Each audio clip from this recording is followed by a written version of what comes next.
how about introduce your character so we can begin with that. So my character, I am playing as a fighter, a cavalier. He is from a noble family, and he's just out of academy, and he thinks he's the greatest thing to ever happen to humanity. He is Baldric Baldwin Waldheim III. And anyone who meets him is the luckiest person to ever have met any person. Because he is so great, and because he almost defeated the target dummy at the academy. Defeated the target. So yeah, the academy that our dear JJ is talking about is the Academy of House Deneth. House Deneth is a provider of mercenaries. It's more than a guild. It's like a corporation where mercenaries are hired, ordered, and basically deployed for various missions. Not just individual missions, but they also do like army stuff and military stuff and all that stuff. And Baldric Warnheim III comes from this family, which is a very reputable family in this house, and for some reason, even the bot is being a bitch. Like the music comes and goes, and so now, just like lickety fresh out of the academy, from the city in the north of the east coast of Soul Cradle, Dormouth, Baldric Warnheim has one more thing to do before he can go to home again. And that is to go back out Your there. sound went static. Yeah, I think it's Discord again because you just went completely. You're frozen on my side. Okay, now you're Yeah, it happened to you too. okay. Like you lost all sound. So Sorry for the technical difficulties, guys. We are really frustrated with Discord right now. Um, but now he has one more task to do before he can go back home and meet his father, and that is to make his name out there. Just to be very, frank about it. And on his way back, as he started moving south, he is resting for a night in this village called Oil Swallow. Oils Wallow. Oils Wallow. Oil Swallow. So, oh god, you're breaking up again. Okay, till JJ comes back, I will do one thing. Guys, we have a giveaway going on. RPG Architect is in the chat, and he's the developer of this amazing virtual tabletop that has just been released on Steam. It's called the RPG Engine. And if you are interested in that, you can type !giveaway in the chat, find out how to join the giveaway, and just download the demo, make a map, send it to my Instagram, just DM me, and next week. Okay, that was too loud.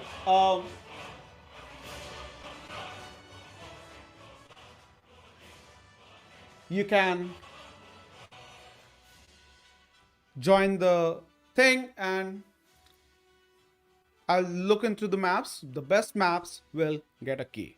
Depending on how many entries we'll get, we will choose the winners. There is no second prize, there's just one prize, and I'll send it to architects as well, and it will be a collaboration. Me and him will choose it together. You also have to be a follower of this channel to win the giveaway. Okay, JJ, can you hear me? yes, I can hear you now.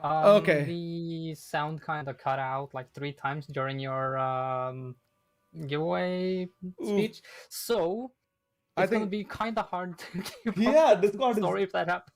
Discord is being a real bitch, isn't it? Let me check like Yeah. if I can change the survey Um, or like server side or something to make it I like can try reconnecting to Discord, see if that works. wait. Let me just set it on like my server or your server, your location, and see if it got better. Yeah. Did you set the region Yeah, type? that's what I Yeah. did. That's Actually, usually what helps it. yeah, but the video is still a bit wonky, but it works, right? There you go. Okay. So everybody, don't forget, you can type exclamation mark giveaway, be a follower of this channel, download the demo, make a map, send it to my Instagram, and next week you could be the proud owner of a free copy of the RPG engine thanks to the RPG architect. Go check out his Twitch as well. He does streams about the game development and all that stuff. So it's pretty inspirational and pretty educational as well. Okay, so also the music needs to be changed. No, let's stick to just this one. Where is it? Yeah, this one. Okay, so JJ. So Baldric won what was his name? Yeah, Baldric Waldheim. Waldheim the third. Baldric Border Waldheim the third is currently resting after traveling for 2 days from Dortmund. He's been resting in the city named Oil Swallow, and the tavern that he has, because this is not a big establishment, it's a very small town, it's actually a village, so there's only one tavern, and you don't have Galander's Dragons Inn over here. The Golden Dragon Inns are not a something which has their an establishment over here, so you don't have a very luxury kind of a like a stay where you are used to. So but it's good enough, and you got the best room out there, and the tavern's name is the Chafe Deck. And after spending a night in the Chafe Deck, you woke up, felt hungry. Do you want to do something in the room, or you are ready to go down and have some breakfast? I do want to go down and get some breakfast after I have gotten dressed. I would like to have some clothes on. I would imagine I wouldn't be sleeping with all my garments on. Sure. So I grab my. I want to take my larger than life hat, the with my two feathers on it. It has a red and a green feather representing the family colors, and the garments that I got leaving the academy, also embroidered with the family colors. Yes. And I would like to go down and have some food because I'm really hungry after waking up. That makes sense. On your way downstairs, as you came out of your room and you just began walking down the hallway uh, to make your way to the stairs, you felt a little bit of thump on your shoulders as you got a little step sided by this marching couple of people. And as you turn towards them, you notice two arrogant, haughty looking half orc ladies just brushing your shoulder and walking right past you and marching straight down, and not saying anything to each other. They are looking in a rush, and when they descended one fleet of stairs, the one in the front looked back at the other one, and she asked, "You got the poster, right?" The other one just nodded, in response, and they kept on marching on. Okay. I do not think I will remark much on the bumping because I'm new in the town. They might be some higher standing. They might be a bit more experienced than me. Mm-hmm. So I think I'm just gonna leave it be, and I might just hold on for a second, make a note of them mentioning a poster. Maybe I'll see if I can see the poster while I'm eating, because my first priority is still to get some food in me. Mm-hmm. So Uh, you walk yeah, downstairs and you remember the bar woman from the last night. She's a human, and with her you can see like couple of dwarf servers and cooks. Most of the staff is actually dwarvish here, but the owners seem human, and this 50 something woman give you a warm smile. Ah, woke up. Did you had a good sleep?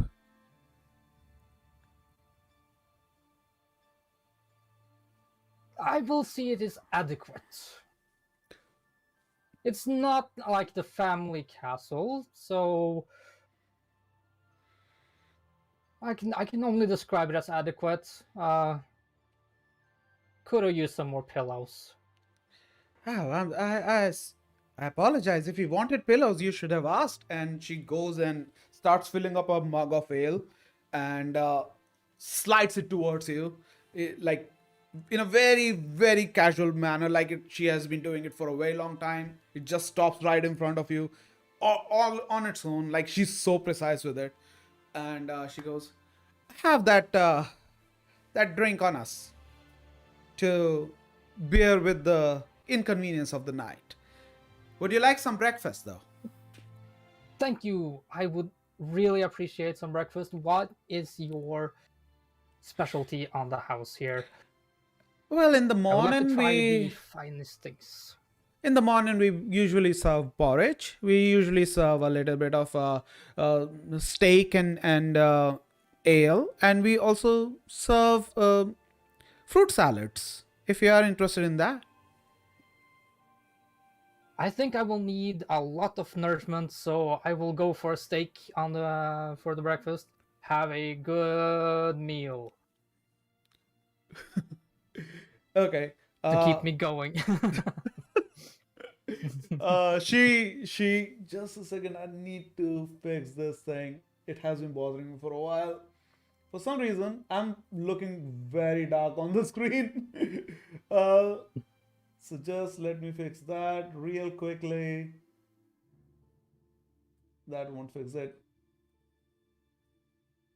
Yeah, this will fix it. I think so. Yep, that does that. Okay, cool. Uh, so yeah, she goes, right, right. Steak it is. I'll also add some lime and a little bit of tea as well to wake you up. That will be 7 silvers.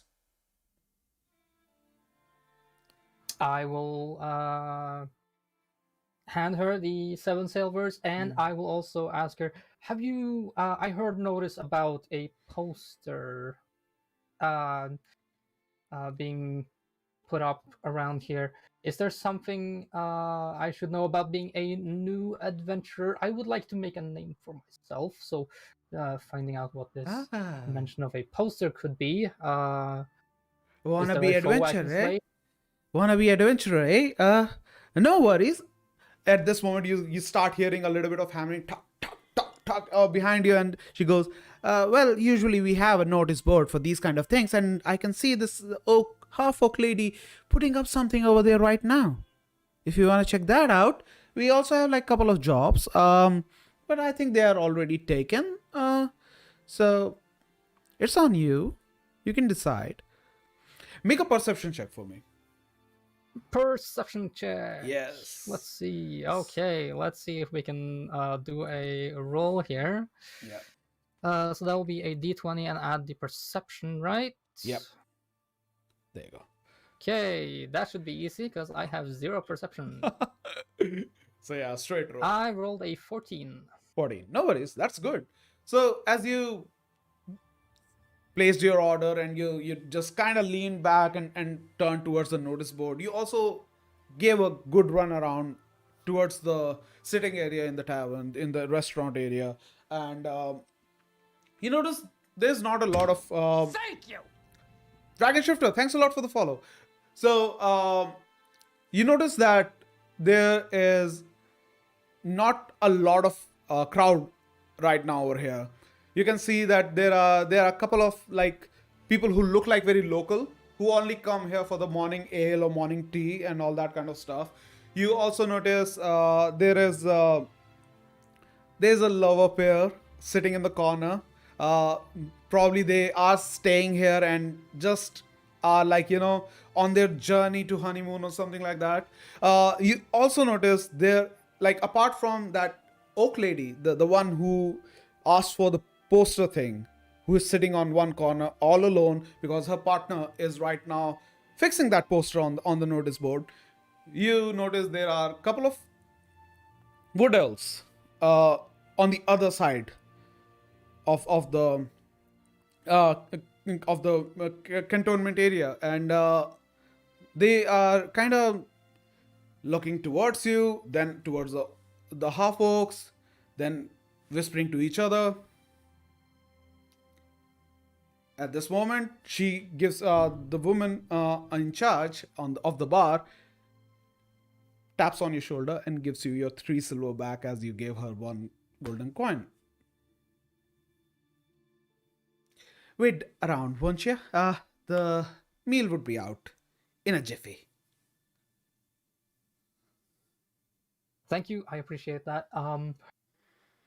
Can I look at the poster while I wait for the meal? Sure, go ahead. Also, that hat looks quite fancy. You look like, and the way you talk, you seem like from a very rich family, ain't you? Thank you. Yes, it's my family colors. It's the same outfit my great grandfather wore. I also happen to have his rapier that I inherited. It's coincidentally the same rapier that got him killed, but Oh, that's those are sad. the ways of the adventure. So, Well, at least but you are it's an putting it honor to for me good to carry use. on the tradition. That's that's what I said. It's pretty. You're putting it to good use. Good for you. I'll get your steak ready, and I have to do some cleaning down here as well. Morning dusting and all. But please go on, check on the notice board, and I'll be here if you need anything. All right, handsome. Thank you. I will make sure to call on you if I should acquire anything else. Good. And she pulls out a rag and starts dusting. All right. I would like to see what's on the notice board. Cool. As you turn towards the notice board, the half orc lady just finished like setting it up, and she's making her way back towards her table. She gives you like a little bit of glance as you turn towards the notice board, and but she keeps on walking, not paying you any attention. So as you made your way to the notice board, you notice that they have posted a very short and simple notice over there. Urgent requirement, escort needed to transport a cargo. We will move as soon as possible. First come, first serve. Okay. So since this was put up by the so there doesn't say any contact Oh yeah, it does. info. At the end, it does say that it is by contact at the room number, and in the end it says, a second, it says contact at the room number Birnir and Zuneki. Binir and Zuneki. Birnir and Zuneki. Birnir. And second Let's name is see. Zuneki. Zuneki. Sorry, I got stuck at Z for some reason. That's fine. Zoo. Zuneki, yeah. Neki. Yeah. Camera, can you not? Thank you. So, since the half orc put up the notice, I'm gonna assume for now that the orcs in question are the names on the notice. That would be a fair assumption, yeah. So, since the wood elves have given some weird looks their way, Mm-hmm. I do want to talk with the wood elves first.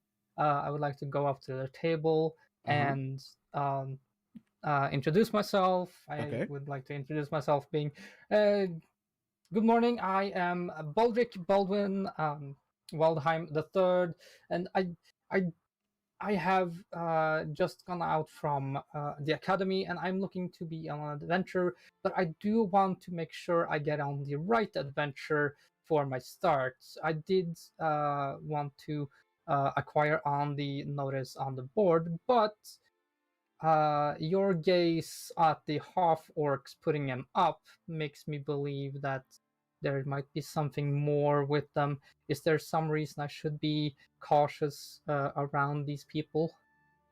So you're telling this all to them, right? Yes. Okay, cool. One go. Okay, yeah, they are a little surprised to have you come to the table and just blurt it all out. And you Yeah. can see the like a mix of surprise and amusement on their faces. And the two of them look at each other, and you see that one of them has like brunette hair. This one has long hair with a man bun. The other one has kind of like a mullet length hair, but he has them like full overflowing, like no restrictions on it on anything. They are both very lean, like very elvish looking wood elves, and one has very thin lips. The other one, who has green eyes, have a little bit of fuller lips and but very high cheekbones on both of them. They kind of just chuckle at each other and they go, "Ah, aren't you the talkative one? You seem like a southerner, aren't you?" Yes, I do arrive a little bit from the south. Yes. Let me guess. They look at each other. The one who's guessing kind of just looked at each other. I think Smoot. No, Hildock.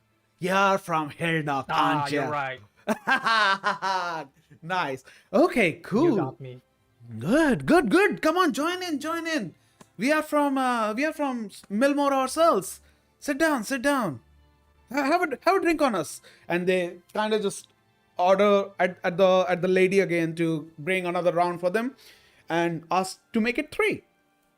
And they go, so my fellow southerner, what are you doing so far up north?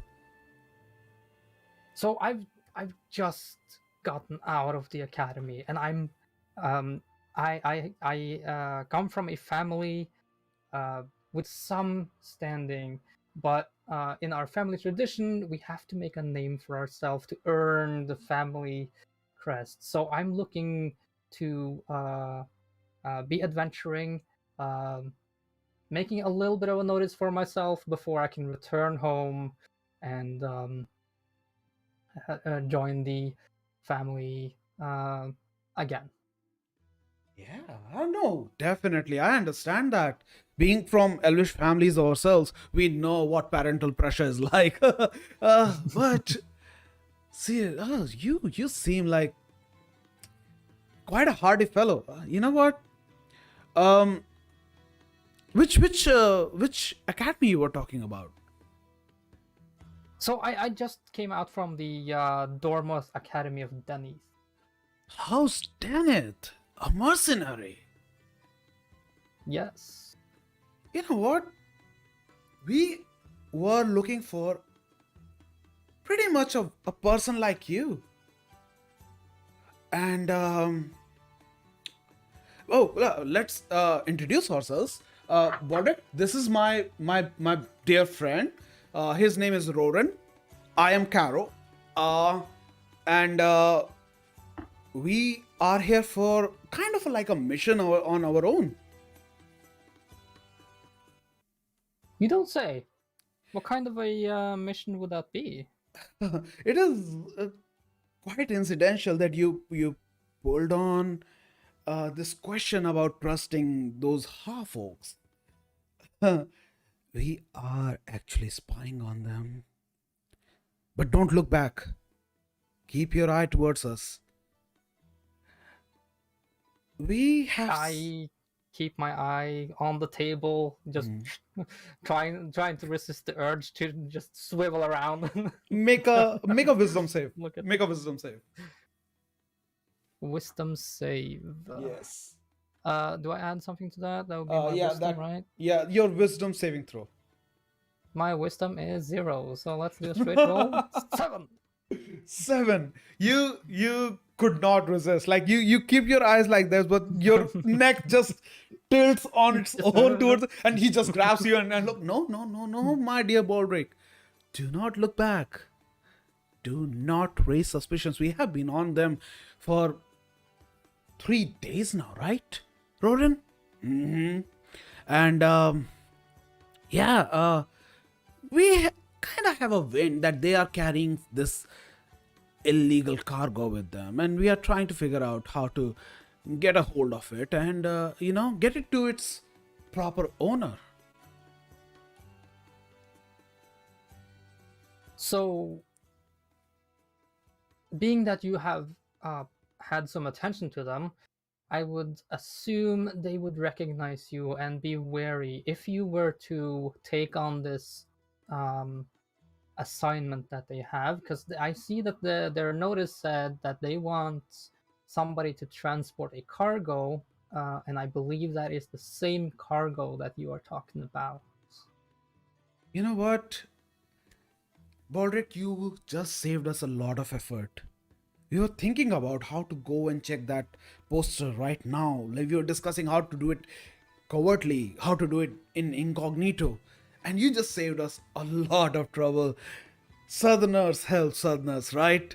But yeah, if you are up for it, we have our plan, like couple of them, to have that, get that hold of that cargo. So if you are interested, we can have some money involved. Our um, our client is paying us quite a handsome amount, and you know what? We can split it 3 ways. Again, Roran goes, yeah, I don't disagree with that. I am curious about their who hired them. So, who is this employer that you talk about? Fortunately, Baldric, we can't discuss that. It's you know, something very, very private. And I understand. Like taking on a mission, you might want to yeah, keep your I mean, employer secret. you can understand. We Um, just met, right? I know, like we have already created a rapport because we are from same place and all that. But these kind of things we are not at liberty to talk about it. But I understand totally. once the job is But complete, we will take you to him and we'll get you introduced. that sounds fair enough. But before I can do this, like I need to know some information about the cargo that makes you believe that it is the thing that you want to end up in the rightful hands. Because of course, if I'm gonna transport something, I do want to make sure that I get the right cargo, right? Oh yeah, sure. No, it you cannot mistake it. It's a pretty big cargo. It's like a 3 by 3 feet tall crate, and you cannot miss it. Just I will share you with that. They have an exotic animal, an exotic beast inside it, and they stole it from our client, and we just want to give it back. A live animal, you said. Yeah. We are hoping it's live Oh, because a dead. I know it will be still costly, but we don't want to kill anything, right? well, that anything sounds that like needs, precious cargo. anything that doesn't need to die, right? Yeah, well, hopefully I can help out in the best way. I will see what I can do about the this issue, and um, I will acquire about cargo, and I will make sure that it gets to the right owners. Hmm. So we have a couple of ideas here. We were thinking we can do it two ways. One, we don't let them find anybody to move this cargo. And with these two ladies on their own, with you joining our side, we can set up an ambush, and with higher numbers, we will take on them. You know? An ambush does sound risky. It Being does. being orcs, being half orcs, they because I'm assuming they are the ones that will be the ones transporting the goods if nobody's found. Um, That's what we are. That's they have. We have been tailing they them for 3 days. They came here. They uh, brought the this cargo here by themselves. So wouldn't the best way be if I present myself to be the carrier of these goods, and then maybe I will take it a different location? he just very silently slaps the table and goes, "Told you, Roran, he would like the second idea more." Baldric, I like your cunning plan. I am fully on board with it. So yeah, maybe you can lead them towards our ambush, and when we attack, you also backstab them, and they won't see it coming, right?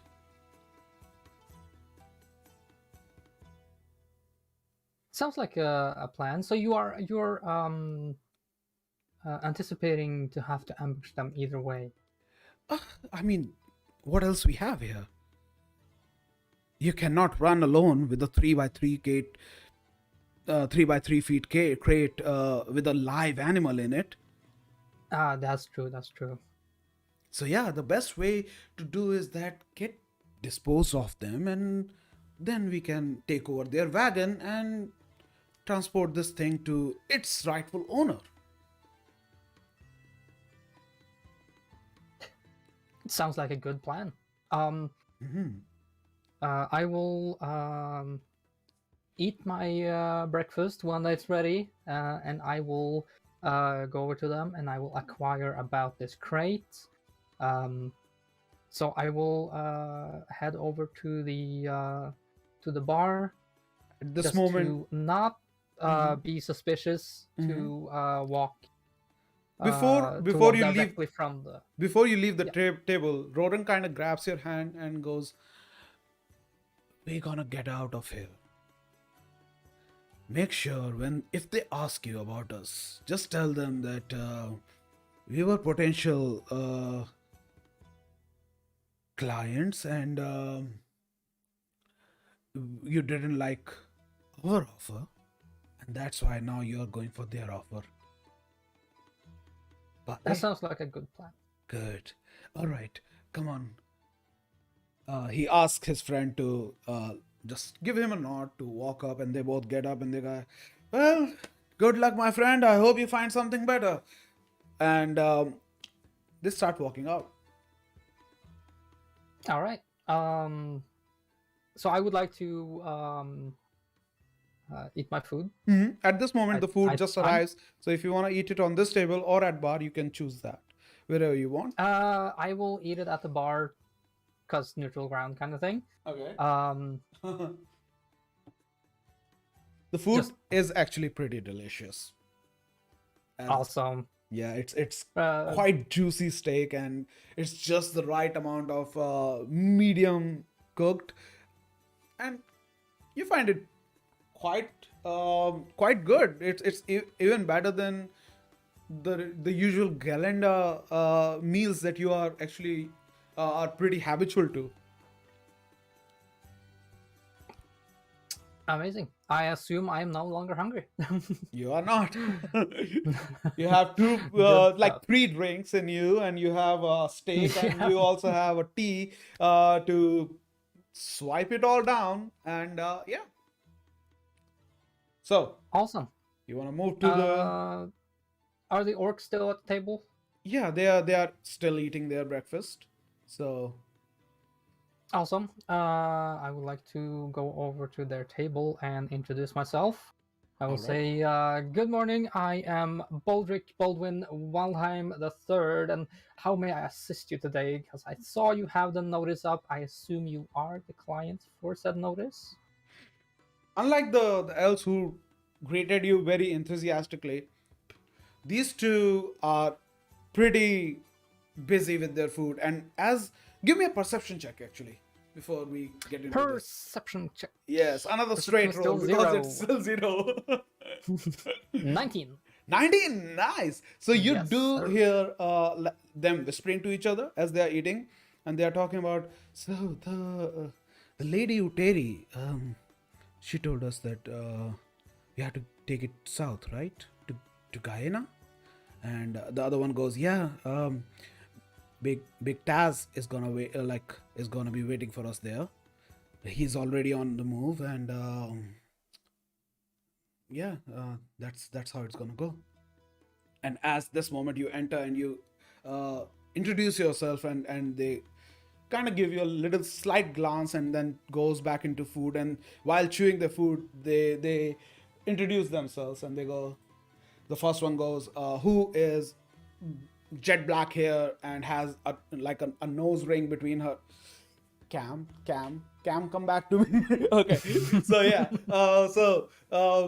she has a nose ring between her nostrils in the middle, and also like three rings on her right ear, and is wearing a lot of bracelets and all that, and she dives into her food, grabs it, starts chewing, and while chewing she answers, Bear. The other one goes, looks at you, and she goes, Zunaki. And this one also has just a, like middle parted black hair, but has this silver streak of two strands, and has a mark, like a tattoo on her neck of two hand axes, and is both are wearing leather armor just like the elves, but this one has a little more open armor. Like you can see some like gaps in it. So it's still very protective, but also shows off her fashion as well. Okay, okay. So they are like not dirty clothes. They're pretty well dressed, Yeah. but a little bit armored. Yeah. So um, given the tattoo of two crossed axes, I'm gonna. My thought goes to mercenary. Mm-hmm. Um, so I will acquire them about the cargo.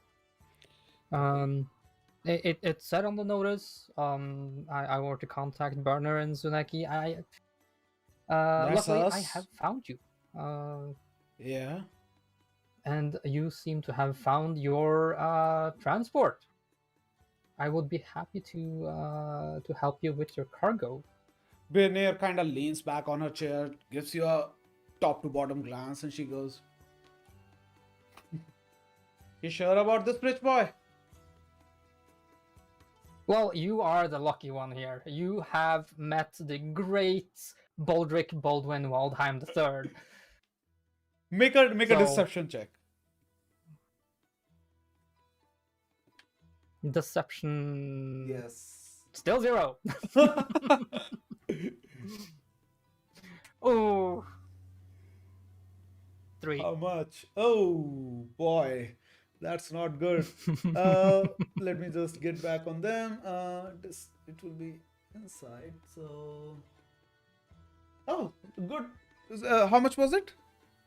3. Oh, yeah, I should not have wasted so much time on that. But yeah, they kind of chuckle at each other. Go back to your castle, pretty boy.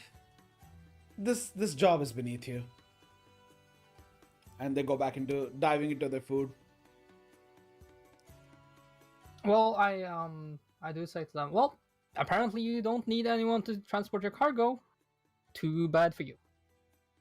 Oh, we need one, but you don't look like the one that we need. Are you sure Okay. about this? Or have you have too much to drink in the morning? I've had a little bit. Come on. Not that much. At this moment, Zonaki kind of just shoulders Bernier and she goes, "Let me have a little bit of fun off with him. I mean, it's morning time. I have to get warmed up." And Bernier kind of chuckles. Right, all right. Well, this one here will test you. If you stood on your feet after going through her, we might think about it. What do you say? I do not think the tavern hospitality would appreciate the fighting inside the bar, so maybe we should go outside to test these manners.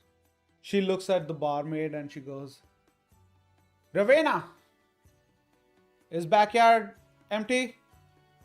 She looks at you and she goes, "Oh shit, things are going down." And she goes, yeah, but I sure." And she goes, "Don't worry about it."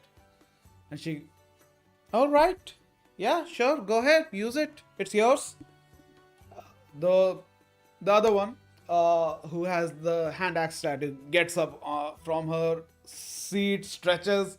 She go and picks up her short sword and puts it in her sheath, and she goes, "All right, let's go. Let's see how good you are." So, are you ready, Baldric? All right. So Baldric is now a slight amount of afraid, but also doesn't want to lose his composure. Mm-hmm. Because this is his first real fight Yep. without corked tips or whatever, what have you, or padded clothes. Yep. So he's gonna be following out into the garden, trying not to be walking in front because he doesn't want to get stabbed in the back. Being this is mercenaries, he doesn't really trust them that much. Okay. So he will follow them into the backyard. All right. So now I would ask you to turn the map on. Join me in the tabletop simulator. Yes. Let's see. I should have you here. I do not. You don't? Shit. We have played tabletop together before. I think so, but we joined on other people, I think. Let me just add you quickly. Okay. Yeah. Let me give you my friend Yeah, do that. thingy. Profile. Or do I need to do the friend thing? There you go. This was weird. We should have checked that before. I'm so sorry, guys. Yeah, sorry about that. I should have prepared that. Add a friend. There you go. Shit. Friends. Add a friend. There you go.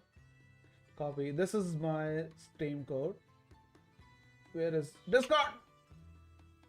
Discord, you fuckhead. Where are you? There you go. There you are. This is my Steam code. All right. Come on, Discord. Also reminding everybody, the giveaway is on. This is how you can enter and win a free copy of fantastic VTT, the RPG engine.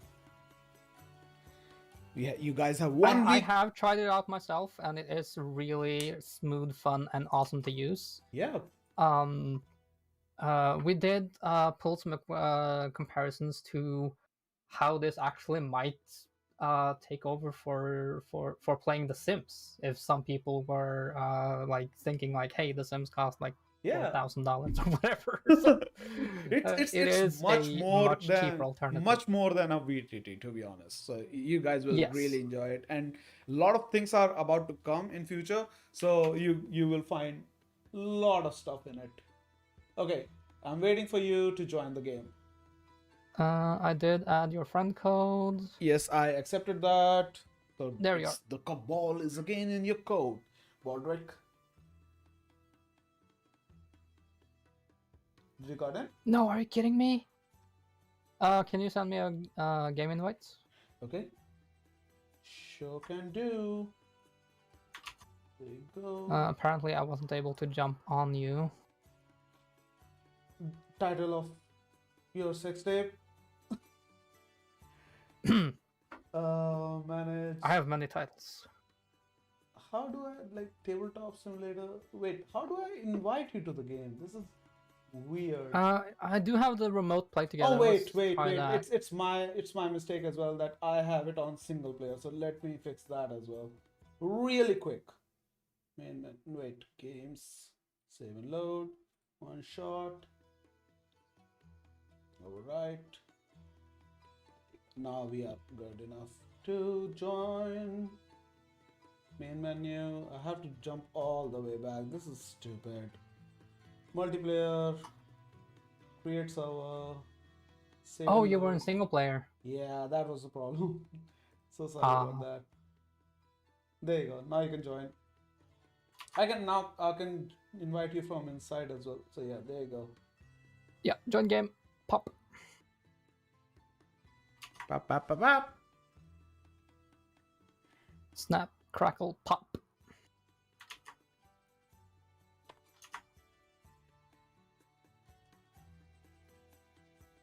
Choose a color. Spectator. Oh, you could join, like, you can, if you want to control your character. There you go. But yeah. Alright, so there you are. There is Zunaki. And to start this thing,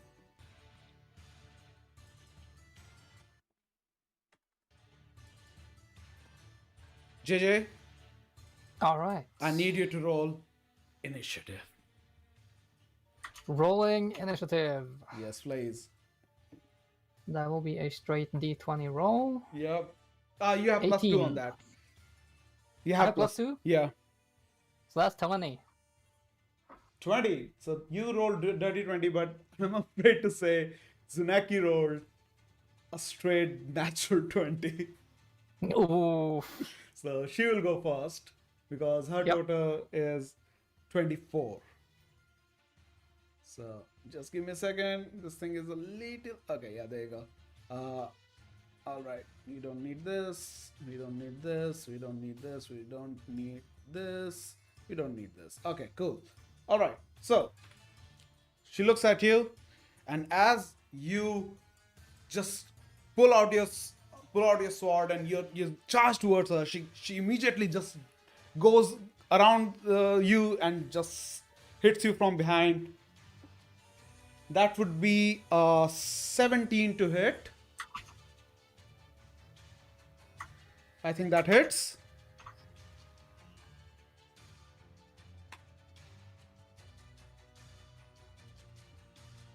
And she does a total of 4 points of piercing damage as you feel a little sting in the small back behind you, and she pulls it out. She goes, too slow. Your turn. Okay. I do have my rapier. I do not have another weapon in my offhand, so that's the only thing I'm wielding. Mm-hmm. I do want to make an attack with my rapier. Okay. So that will be a dex attack roll, right? You just roll a Right? d20 and add +4 to it, if I'm not being wrong. So that will Yes. be a +2 and +2 +2 and for +2. Yeah. proficiencies. That's Exactly. oof. 12. 12 misses.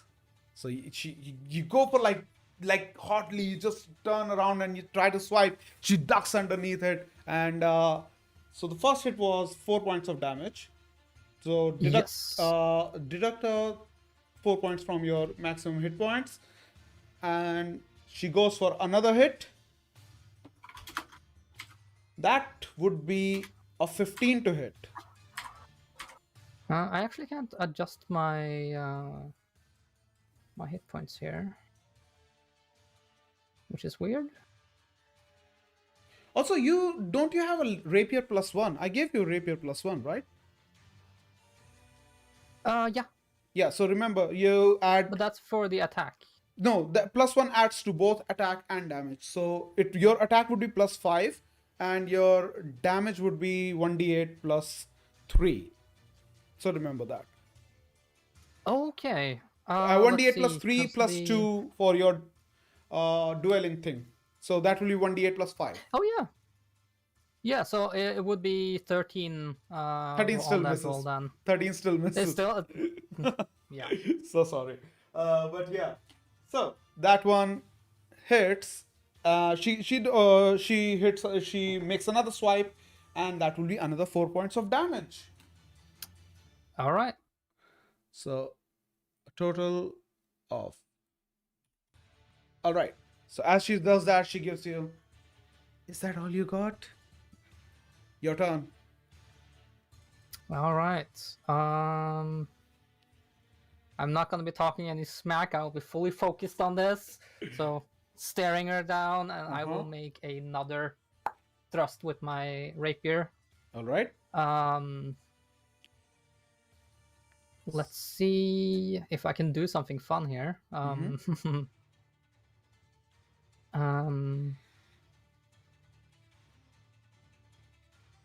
I don't really have anything that I can do. Check. Yeah. When do? So it's gonna be fine. Okay. I will just do a straight attack. All right. So let's see here. That will be a oof. What was that? Natural 1. Oh no.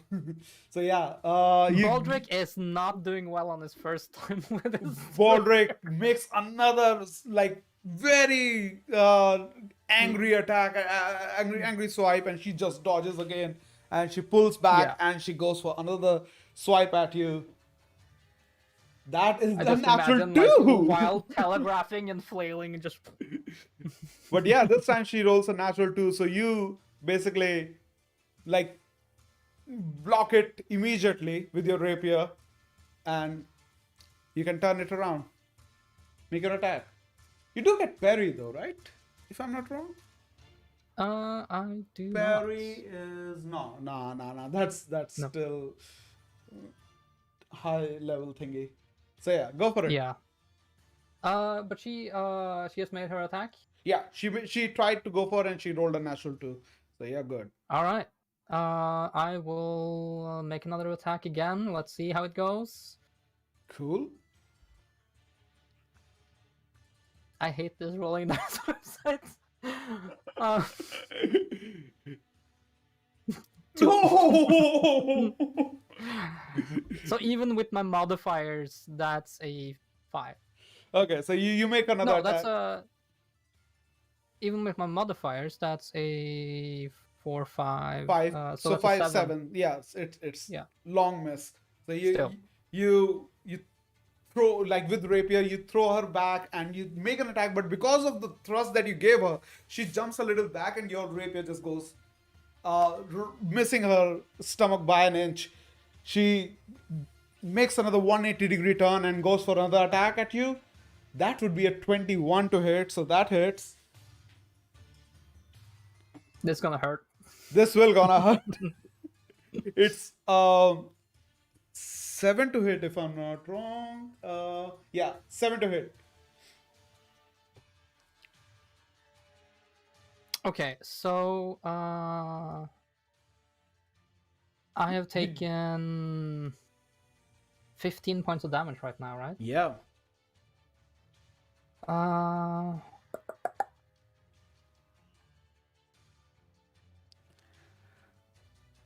So I am going to use Second Wind Okay. to gain a little bit of health back. All right. So roll a 1d10. That's a D10 plus 4. Yeah. I really hate this dice roll. That's a 2 on the D10. So that's Change your 6. die. Change your die. Change your die. Refresh page. Fuck it. Let's go. New dice set, please. Oh wait, there is no sound.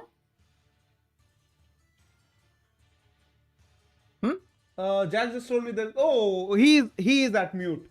Okay, but hey, Jack. He just give me a scare, man. Doing this whole setup and no sound. Yep. That would be. Oh Yeah. my god, that because here's the thing, Kraken was reacting to what we were saying, so I was like, how could it be possible that we have no sound? Holy Yeah, shit. then I would just go like in theater actress. Okay, people, from the top. From the top. all is totally wasted. Thank you, Alright. Lisa. Thank you for confirming that. We love you. Yeah, so So I gain 6 health back, which you means get 6 health back. I am now at. But because you use second wind, so I'll give you an adrenaline shot with it as well, and you can roll with inspiration. So I'm giving you advantage on the next attack. So roll d20 Okay. twice and take the higher number. Okay. So I will make my. You need new to attack. you need to draw some blood, man. I need to hit that person. Yep. All right. Well, that's a simple one. I rolled 18 twice. Nice. Oh, and now I'm feeling bad that I made you waste a good roll. now the good rolls have gone out of the dice, so now there's only just natural ones left. Oh no, don't okay, say so that's that. plus. That's plus 5, so that's a 23. Yeah. So I believe that's a hit, right? Yeah. So you roll a 1d8 and plus 5 to that. Let's see. A D8. Yes. And we rolled 8. Nice. 8 plus 5. So that's 13 points of damage. You are back in the game. We're fighting. You pull out and you just go like completely like swipe it across her chest and face, and she spins her around and she goes. You see a lot of blood coming out of her, and she goes. She makes another attack at you at this moment. That would be 23 to hit. Camera, thank you. That's another hurt. But she rolled a natural 1 on damage, so that will be 1 plus 2. 3 points of damage. 3 points of damage. Yeah, at this moment, Billionaire kind of steps up. Fine, I have seen it enough. She looks at her partner and she goes, that one's gonna sting, Zeneki. She goes, I'm fine.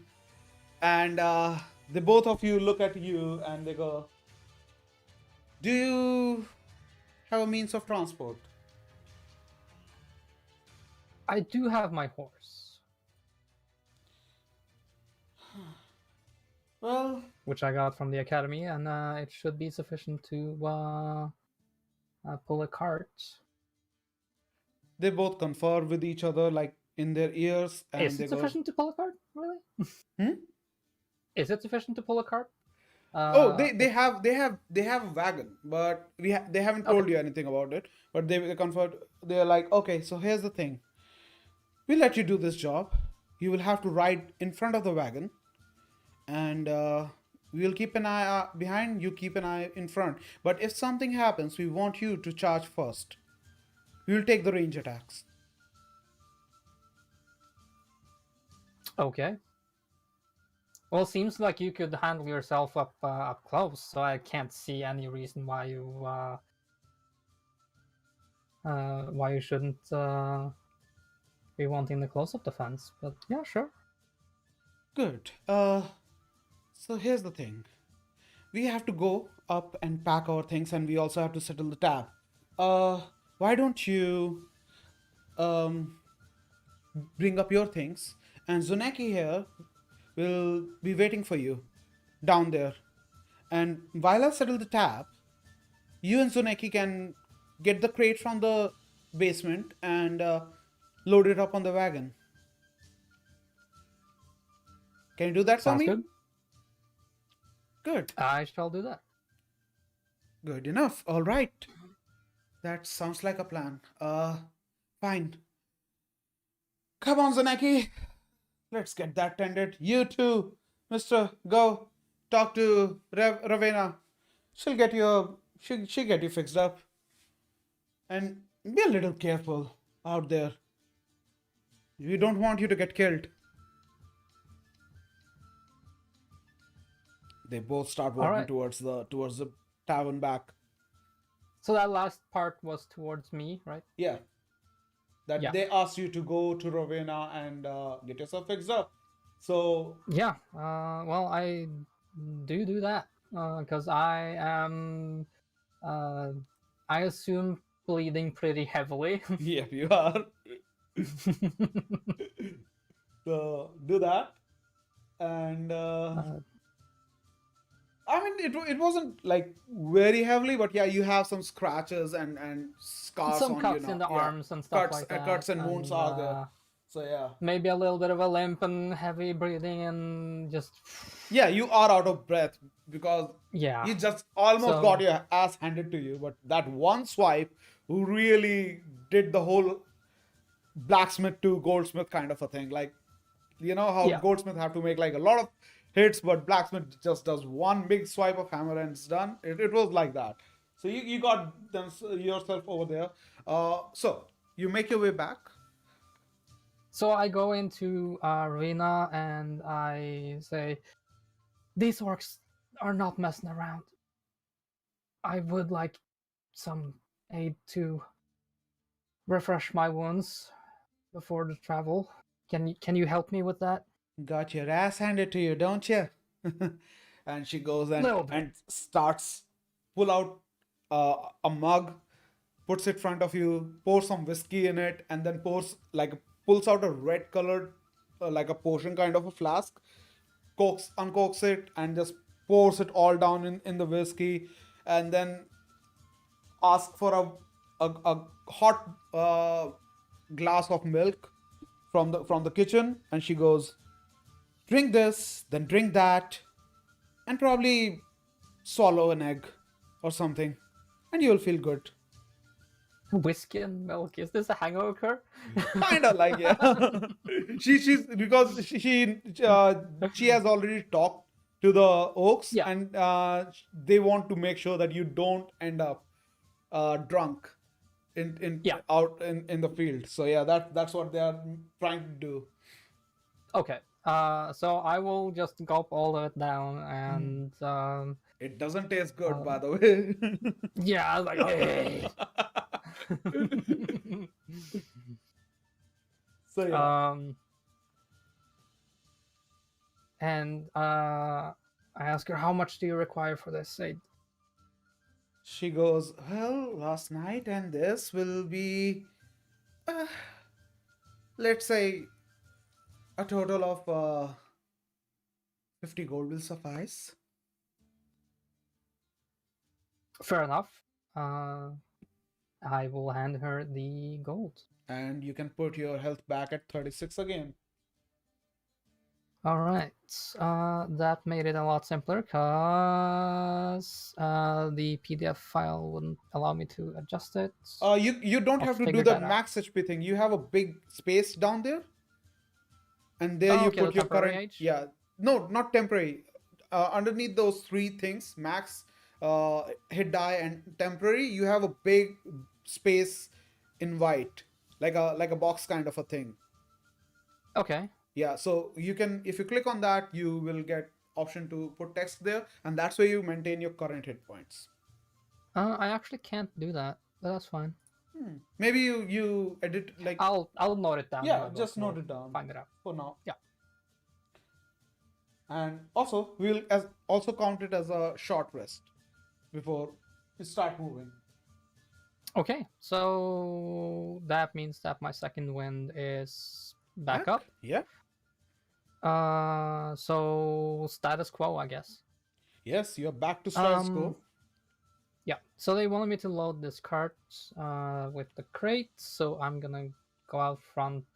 I assume it's front and load up the cart that they have. Yeah, as because you don't have a lot of stuff to carry around, so you basically pulled your stuff very soon. You paid your bill. By the time you were ready with hangover done and everything, Zuneki came down and she looked at you and she goes, "Come on, follow me," and she takes you down in the basement, and it's dark down there. And Mm-hmm.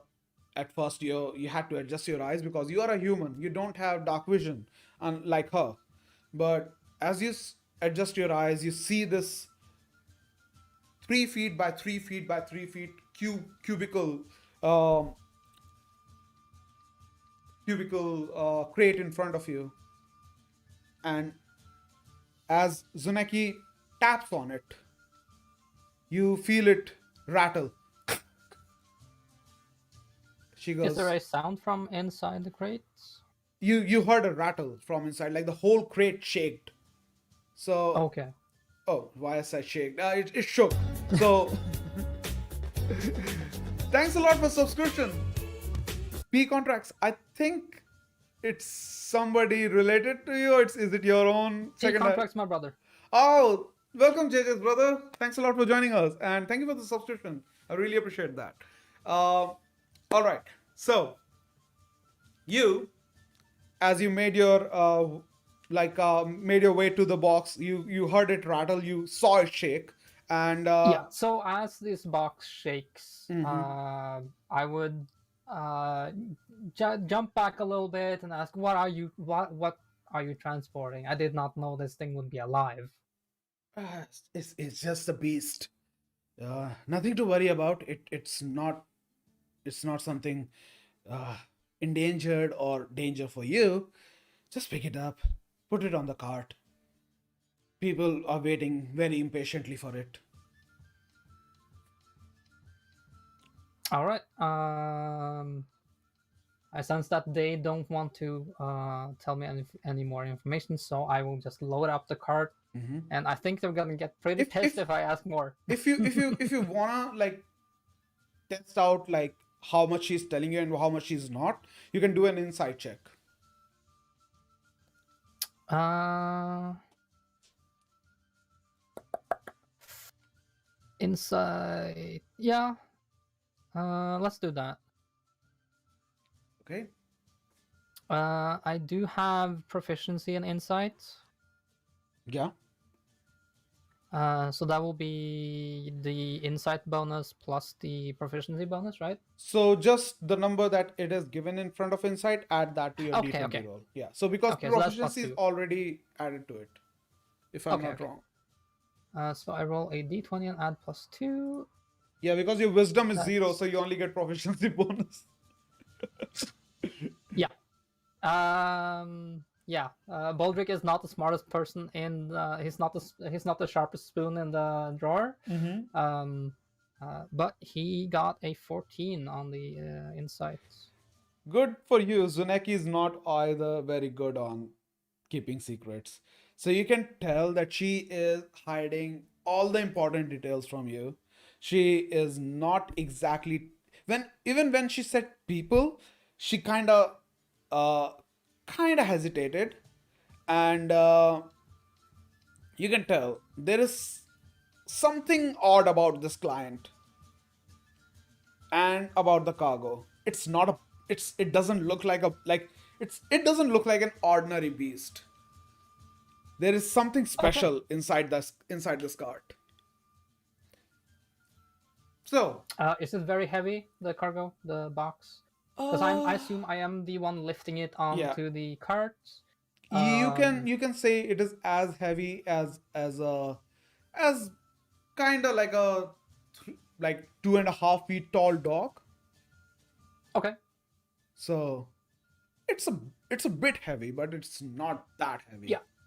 Yeah, So so I will lift up the one end of the box, and then the other end I will just push yeah, it onto you can also the tell cart. like it's not just the crate, like the beast inside it that's heavy, but also because the crate inside probably make an investigation check actually.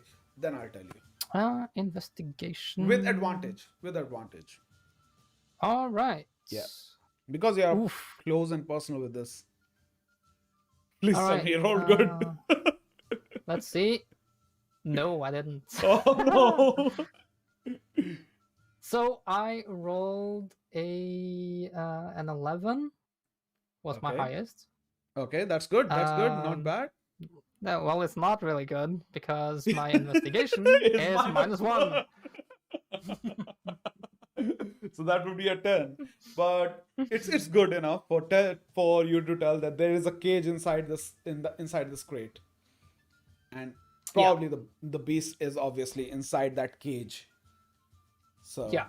So I don't really learn anything much else. More than I already knew. yeah, So I it's think. not bad though. Oh, Yeah. so I know the beast is at least still inside the Yeah, cage. and you can hear a little bit of purr from inside. Like this kind of a noise. And Okay. just a second, let me check one more thing on my notes. Real freaking fast. Uh, uh, Do I smell any sort of smell from the crate? yeah, you do find like sometimes the crate would get really freaking cold. Sometimes. Okay. Like all of a sudden it will get cold, and then as you start feeling the chill in your fingers, it will go back to the normal temperature. Okay, like kind of like flash freezing and then Yeah, flash turning back to freezing. normal. Exactly. Okay, okay. Yeah. Yeah. Instantly freezing and instantly dropping back to the normal temperature.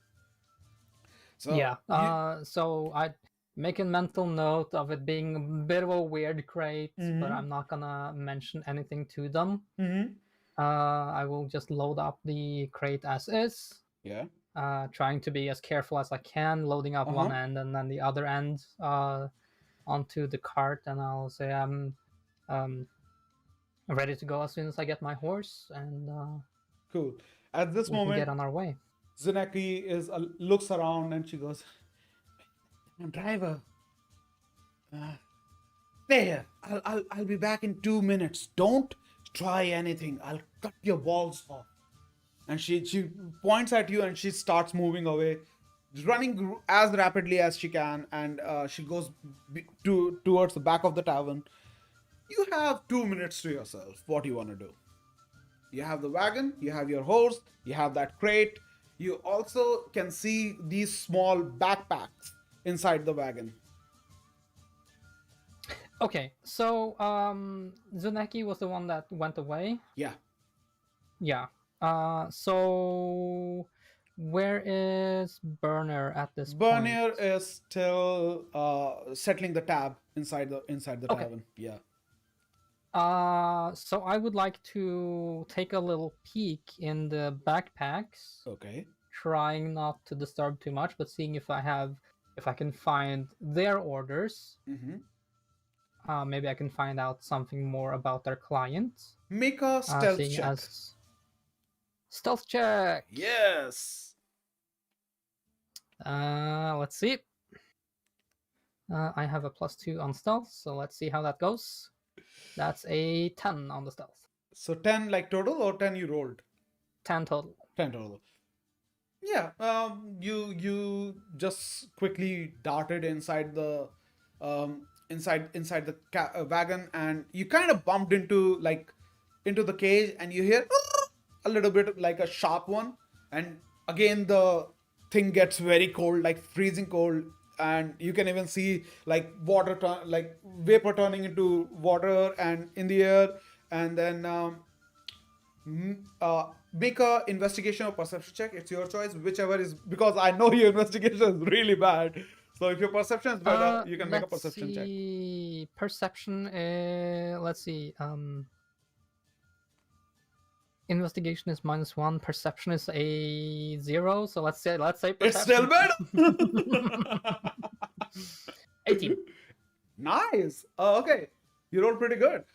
So you darted into the backpack. It's Zuneki's backpack. First thing you found is a sort of like a document, like a identification document, and it says Zuneki's name, has a rough drawing of her on side, and on the top of it is said investigator of House Tharashk. I need you to roll a history check. All right. Let's see. I will ask a question though. Yes. I do have animal handling. Uh-huh. Does that give me any abilities other than riding horse? Or something? Yeah, sometimes like if you have to calm like a beast or 'Cause something like that. I can't find the animal handling skill on here on the It's sheet. it's on the top. It's I think the very first one. Okay, I might not actually have that then, because I have the Born to the Saddle. I might have changed house. No, it's the second one, and you do have proficiency in that. The first one is acrobatics, and right underneath is animal handling. Oh, there we go. Yeah. Okay, yeah. And So that doesn't allow me to do anything other than like calming animals, I guess. it depends. Depends on the situation. Yeah. Okay. So you wanted a history check? Yes. That's a -1. Let's see how it goes. That's a 10. 10. Okay. Altogether. So you know a couple of things about House Tharashk. It is very much like House Deneth. It is very much like House Deneth, another corporation that is also based in Dartmouth, and it's one of the recent ones. It is not a very old house like House Deneth is one of the oldest corporations in the eastern coast, but House Tharashk is one of the very recent ones. Like it has popped up in like last 10 years or so, and you do know that most of its members are either human or half orcs, and they usually pick up jobs which House Medani doesn't. House Medani is a half elf house, which is more active in the southern states, but it is still like it is known for doing high profile jobs, and House Crash is building its reputation for being for the little people, and they are helping anybody and everybody if they offer decent amount of money. Okay, so they are more like the ones that take the shady deals.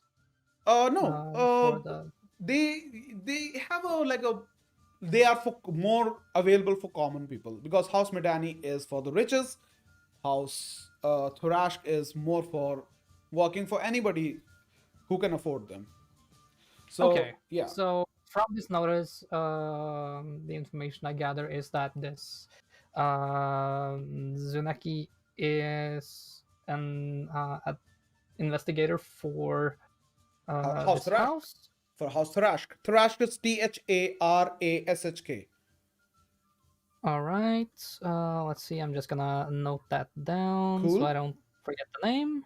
And it says that in the paper it says that they are working again under the partnership of Lady Uteri and Master Tazok. They are subordinates of Lady Uteri and Master Tezok. Let's see.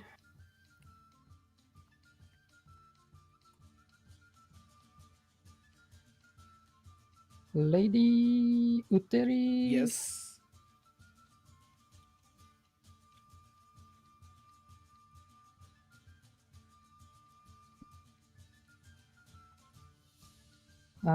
And Master Tezok. Tazok. Tazok. Sure, thanks. Cool. All right. And more apart Uh, from like when it comes to like you do find some instructions, it is said that Master Tazok is waiting, is on his way to reach Guyana to mhm. deliver the package. They are ordered strictly to bring the package carefully and do not let any harm come to the cargo Okay, at any cost. so they are working for one of the noble families, the House Rusk. Yeah, one of the corporate Being houses. Yeah, from House from Denith. yeah. What are the relation? How is the relationship between Denith and Rusk? Well, they are not rival, not friendly, because the two houses work in very different kind of work. Mhm. But sometimes it is known that House Rashk is a little uh, reaching kind of a house because they are new, they are looking for any kind of jobs that they can pick up, so they do invade the the distinctions of the work that will fall into House Dean's work or House Dean's services. And so there sometimes there are compliances, but yeah, complaints and all that. There are some grievances between the two houses, but usually they don't bother each other. Okay, okay. Uh, yeah. Um, so I will try to make sure that the backpacks look undisturbed, Mm-hmm. so they don't notice anything when they come back. Okay. Make a sleight of hand for Um, that. yes. Sleight of hand. That's a Yes. +2. Let's see. So that's a 16. Good enough job. You made it look like very inconspicuous, and it's looking pretty as you picked up. So good job Yeah. on that.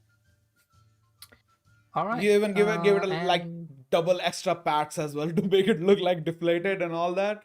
So yeah. yeah, it's looking quite okay. In your mind, you're like, yeah, I did a pretty good job. I was fucking sneaky. So yeah. All right. And I will go to acquire my horse. All right. Your horse is already there, but yeah, you got on top of it as you see. Uh, what's her name? Bernier comes out of the tavern and she looks at you, gives you a glance. Where's Zuneki? Zaneki just went to prepare some stuff. I'm And he's here. gonna I'm be here. getting I'm back here. No, no, soon. no, no, no. I'm here. I didn't leave him alone with the wagon. Sorry. The Bernier just gives Zuneki a very sharp like gaze, and she's like, fine. Let's get on with it. And they both climb on the wagon. The driver is also coming back, putting his clothes on, and he's like, he was. It looks like he was pretty much in sleep still, but he gets on the front of the wagon, gets the leash in his hand, looks at you. Hey, you notice this portly, stout human man, and who has a very wide mustache, and it's pepper and like salt and pepper kind of a thing, and most of his hair from the top has gone, and as he's wrapping a bandana around it, and he goes, "Let's move." All right. I will ride in front. Yeah. Um, So they wanted me to ride in front, but I Yes. don't know where we're going. Uh, So I want to ask Zuneki and Burner.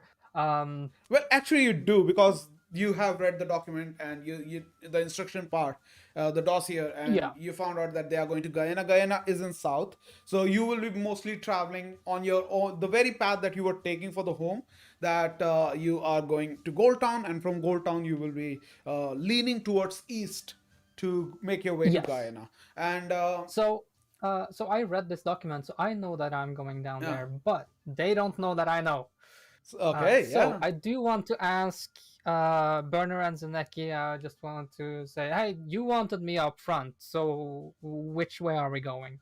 Just right south, pretty boy.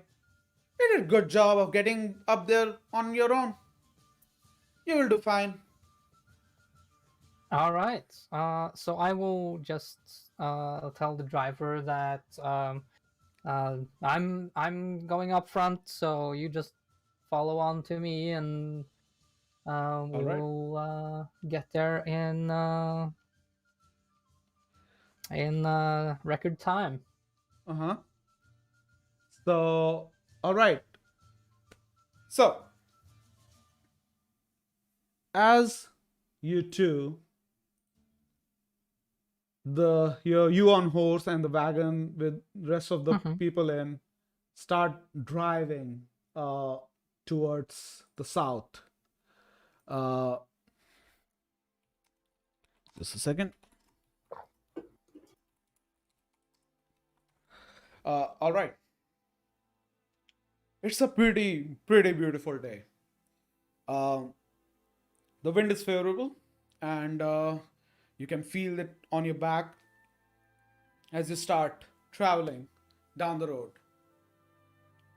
Soon, the chilly wind of the north kind of is still stinging a little bit. It's still there, but uh, Oil Swallow is south enough from Dartmouth that it's not that stingy anymore. It doesn't have that sharpness about it anymore. And it was about 3 hour of journey that you made your way down there, remembering the location that the elves told you where they wanted you to set up the ambush. You can tell that that area because they gave you this note, and when you picked up your stuff, you could read there. Sorry, I didn't mention it before, but it said that when you reach to the shore of the river, the Golden River, Mhm. just make sure that you slow down a little, and we will take care of the rest of it. What are your plans now? That Okay, so location is upcoming very we are fast. going down to a pass or something down to the river. Yeah, you will be very much traveling alongside the river very soon. Yeah. So I will shout to the driver that, hey, we should take it easy here because it's rolling rocks here. We don't want to harm the cargo in any way, so we should slow down a little bit, just to make sure that everything goes smoothly. Mm-hmm. All right. Um, so that I shout to the Make a deception check. driver. Make a deception check. Deception check. Damn it. Yes. 15. Good enough. Um, the sisters. Wait, let me roll. Sorry, not the sister. The House Thrash agents. Also, Yes. they rolled same as the driver. I didn't even had to roll for them, but yeah. So when you say that, the driver readily agrees. He goes, "Okay, yeah, I want to uh, wash my face and all that as well. It's not a bad place to settle down for a while. However, Bernier kind of peeks out and she goes, "Why are we stopping? This is not the place for stopping. We just have been traveling for 2 hours. What's the rush to take a break?" So my intention was to slow the speed down, but if the driver wanted to stop, I will say to them that I just notified, saying that um this path is next to the river is full of rolling rocks, which means that the trolley might slip a little bit. So we should take it slow to not harm the cargo. We don't want anything to happen to the cargo, do we? The road is fine, pretty boy. What are you up to? Well, I don't know how recently you traveled the road, but I just came up here. We travel it all the time. We never have had any accident over here. Well, I want to make sure that record keeps going. You really don't want anything to happen to the cargo. She gives you a glance and she looks at the driver. She goes, Gabble, keep on rolling, keep on riding at steady speed. No Damn it. stopping. The driver goes, fine. He gives another and to the horses, and they start speeding up again. You can tell where you are expecting the elves to be. The moment is coming close. I will give you 2 actions before that. What do you want to do?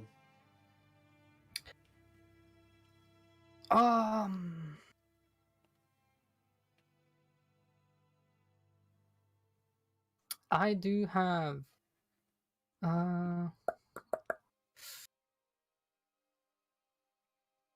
so I'm riding up front. I guess at this point I would be kind of next to the cart since we have just stopped and are just starting going. Yeah. The rider, the driver of the cart, he is insisting on going fast because he's being told to do so. And trying to convince them this road is not good, is not gonna work. So seems like so. My thought, being that I have animal handling, is that I can calm animals, right? Yeah. So can I calm the driver horse to slow down? Okay, I'll give you very honest thing here. To do that, you will have to actively call that horse out, and you have to make very loud gestures. Okay, so that is a loud action. Okay. Yeah. Then that won't You don't have like that magic spell which you can do like sneakily, but to do something like this, you will have to, like, you're just communicating with the horse, so yeah, you'll have to do it at a volume that they can hear you. Yeah, that won't work.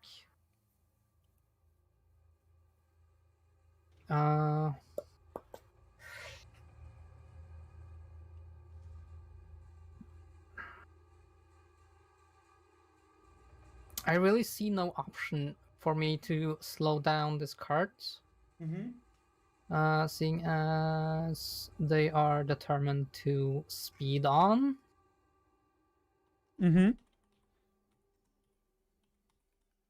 Yeah, because the half orc ladies are kind of feeling that you are onto something, so they don't want that to happen.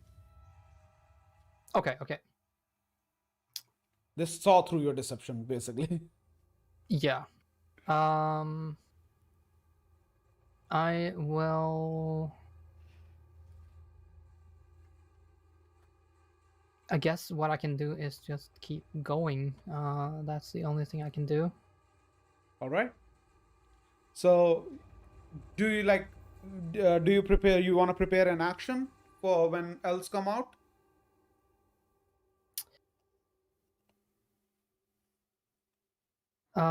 So an action for when the elves come out? Yeah. So basically, you can hold an action. So when something happen, you can, when you don't want to do something right now, but you want to do something in future when something happens, so you can hold an action. And when you do that, you can specify the condition when you will take that action, and if that condition comes up, DM will tell you that yeah, now you can do that thing which you were planning for. Okay.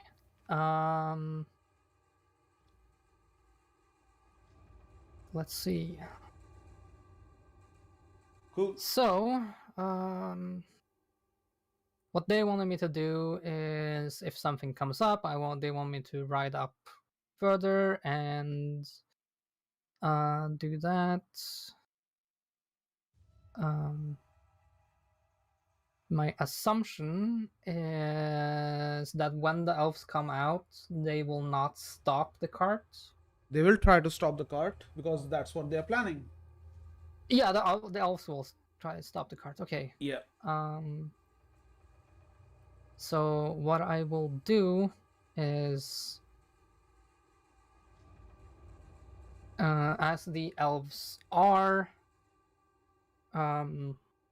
attacking us, I would like to ride towards the elves. Okay. Drawing my bow to not to kind of keep with the plan of Burner and Zaneki. Because they wanted me to ride up ahead and like ride into combat. Okay, I'm gonna ask you something very plainly right now. Yeah. Who you are siding with? Are you siding with the elves or? I'm going to side with the elves. Okay, cool. So my plan is to kind of fake out the orcs. Okay.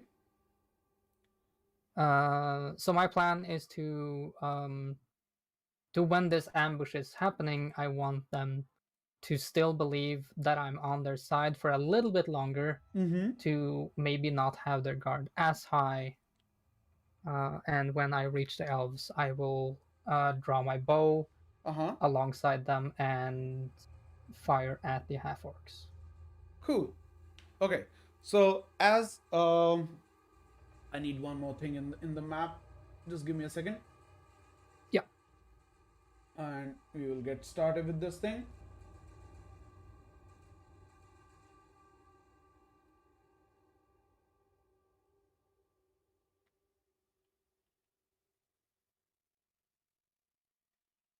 Okay, let's make you tilt a little.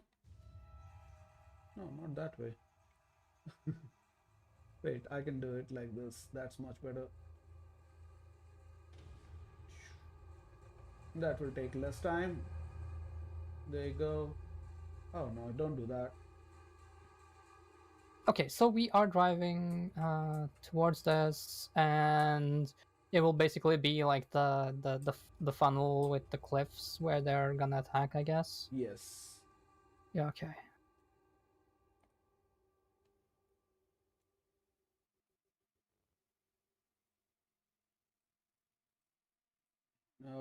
Come on. Here's the rotation value. It's gone. Why you gone? Come back. You bitch. I messed it up. It's my fault. No, Just no, it's blame not. me.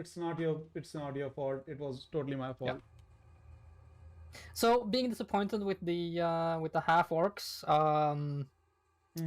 I will just keep going and have a smoke while we go. Alrighty. There you go. Alright. Cool. We are ready. Let's turn the game on for our lovely, lovely audience. Yeah. Just give me 2 seconds. Alright. I'm as green to RPing as JJ's character is to adventuring, learning a. That's awesome. I'm JJ has told me that it's his first D&D option, like D&D game as well. So I'm happy to pop his cherry. And I'm hoping that he's having fun. Aren't you, JJ? Oh yeah. Oh yeah. Cool. It's a lot of fun.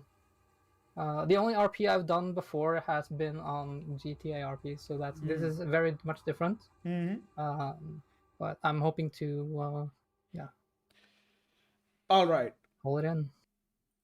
Yeah, I'm hoping you enjoy this. All right. So we have let's imagine Zunaki and Bernier are on the wagon. All right. And Okay, so they're on the back of the wagon. yeah, they are in the back of the wagon, but I have them back here, so you can tell which side they are.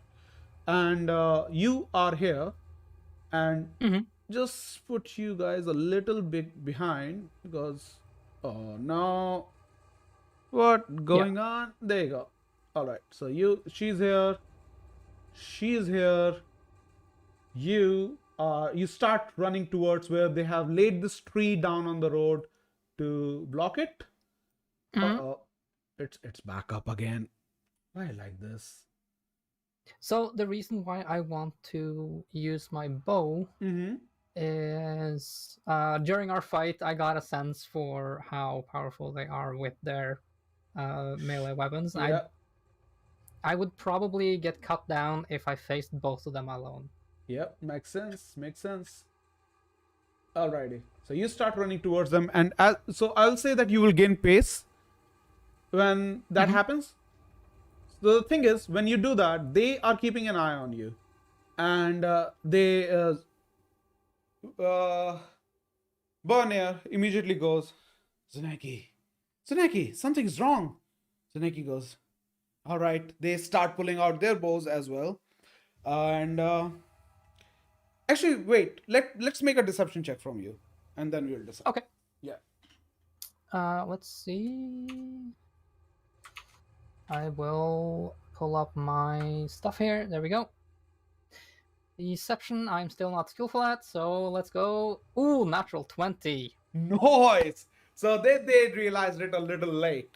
When you got to the block, and when the driver told them, "There's a blockade up here," and the two of them look behind and they see you rushing past the blockade towards the bushes, and then I have to roll perception for both of them. Okay. Yeah, because I'm basically doing exactly what they asked me to do, like riding right into the battle.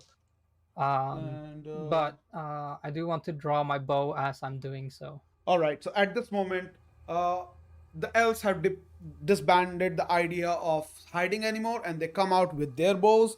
And Bernier and Zeneki. Bernier notices this, and she calls out on Zeneki, "It's an ambush!" And just like that, we go into the battle again. So Yes. I need you to roll initiative. Initiative 14. Okay, I have to roll for 4 people, so give me a second. Actually, 5 because wagon as well. Is initiative plus 2? Yeah, yours is +2. Oh boy, Okay, so it's 16. everybody rolled really, really freaking bad. Oh. All right. So so we are attacking the driver and along with Burner and Seneki, right? Yeah, if you Yeah. you are siding with elves, those are your Yeah. targets. So the driver is siding with Burner and Seneki. He Of doesn't course, like he run will. away. He's hired by them, and driver is basically we are treating driver and wagon as one. They're not gonna do anything except keeping the wagon moving. Okay. Okay. So that's what they're gonna do. All right, I'm gonna note everybody's initiative real quick. All right. So that will be, and this will be, and this will be. Okay. This is yours actually. So what did you roll? I rolled 14 plus my 2 is 16 on initiative. Okay, 16 is good. And let me add the wagon as well. Really freaking fast. Wagon roll really fucking bad. So consider that is going the last. Oh boy. Okay. Cool.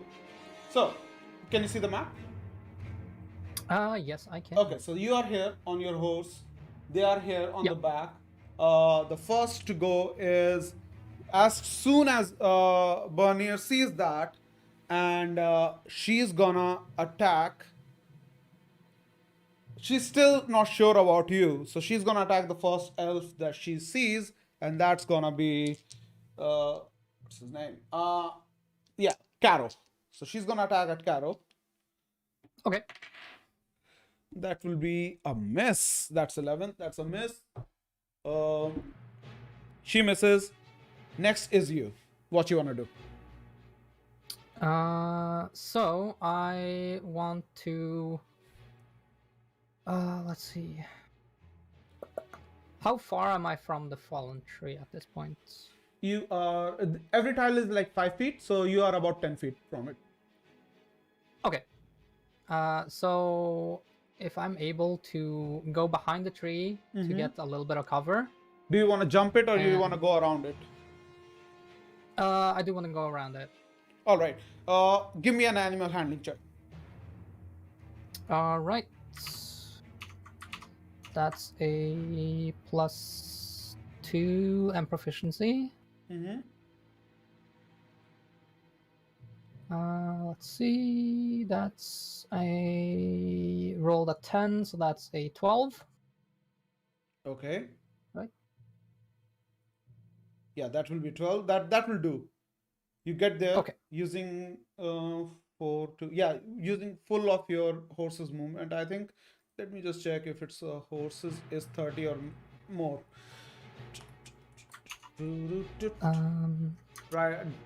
Riding horse goes 60 feet actually. Oh, you're fast. Yeah. Yeah, boy.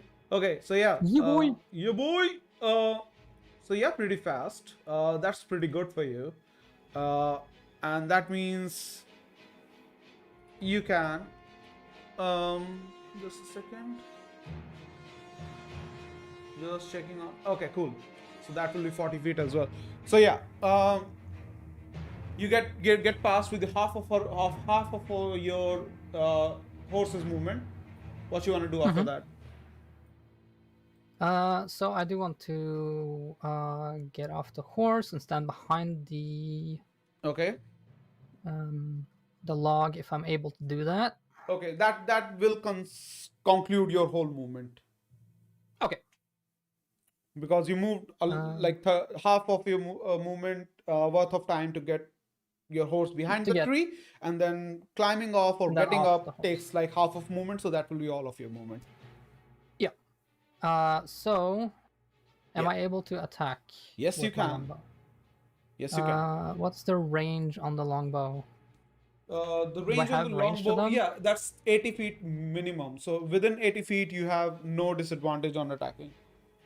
Okay. So I do want to do a ranged attack on them. Sending one of my... Who you attacking? I do want to... seeing as Berner is the more leader type, and Zuneki is more following and the more... Yeah. I do want to attack, send an arrow towards Berner. Towards Berner? Okay, cool. Let's do that. So that will be a rolling with a dex. No. Yeah, that will be so a rolling. Just add your +4. +4. Okay. +4, yeah. Ooh. Altogether, that's an 8. Yeah, that just goes. Gets on the roof of the wagon, gets stuck there. That will be end of your turn. That brings us to your friend, your new made friend, Caro's turn. Caro is gonna attack at the driver. And he's gonna use his short bow. Okay, so when we attack the driver, that will not damage the cargo? It won't. It can or it won't. Okay. But depends on how much swerve the wagon gets. That will be that will be an 19 to hit. R.I.P. driver. That will be.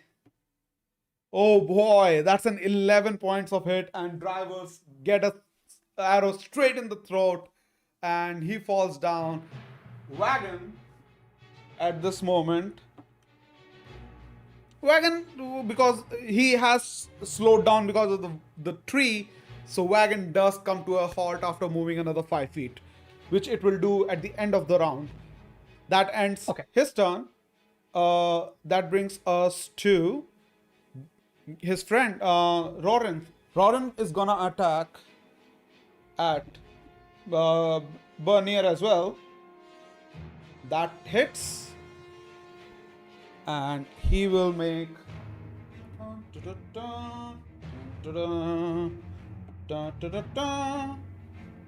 That's 6 plus 6, 12 points of damage on Bernier. 12 points of damage. Okay. Bernier takes 12 points of damage. Just give me a second. This will be Carol. Just making it easier for me to not mix up people. Mm-hmm. And there you go. And finally we have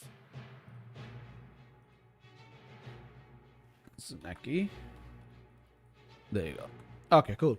So yeah, the wagon has halted, and as Rorin takes a hit at Bernier, who gets hit in the side of her shoulder and drops back inside the wagon with a big scream, and she calls out you, and she falls back and she grabs her shoulder. That brings us to Zuneki. Zuneki is gonna take a hit at you at this moment, seeing what is going down, and she calls out you. You're helping the criminals! And she rolled a 20 to hit. No, 19 to hit, but I think that hits, right? Yeah, it does. Okay. My AC is 13.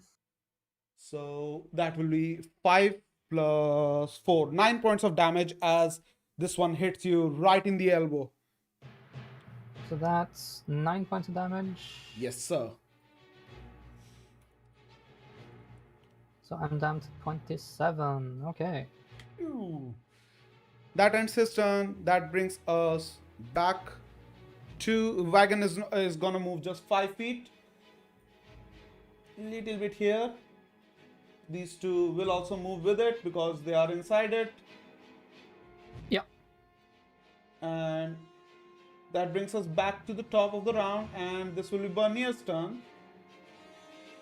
And she gets up on top of the pulls herself out of the wagon, and she takes a hit at the one who hit her. That will be Rorin. Mm-hmm. And she calls out, "Take this, Thurani scum!" And that will hit. That's 23 to hit. And at this moment, I need you to roll a history check as well. Okay. History check. Yes, sir. My knowledge of history really sucks. So, rolled a 19, so that's 18. Okay, so as 18, that's good. As you go, wait, Thurani? You have heard this name. You have heard it very faintly, very hushly, but you have heard it in your house, and in your, like, not in the academy, not in libraries or anything like that, not at education level, but you have heard from your father, from political figures yet that your father have met during your age and everything. And as this one hits Rorin in the thigh, he takes 7 points of damage.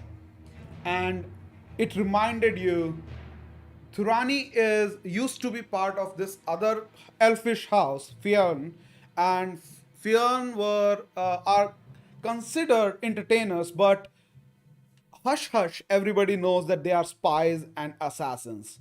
And now they don't do assassin work anymore since House Thurani split from them. Okay.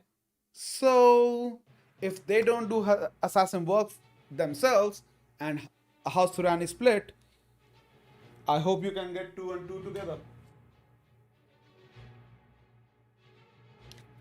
That brings us to your turn. Okay.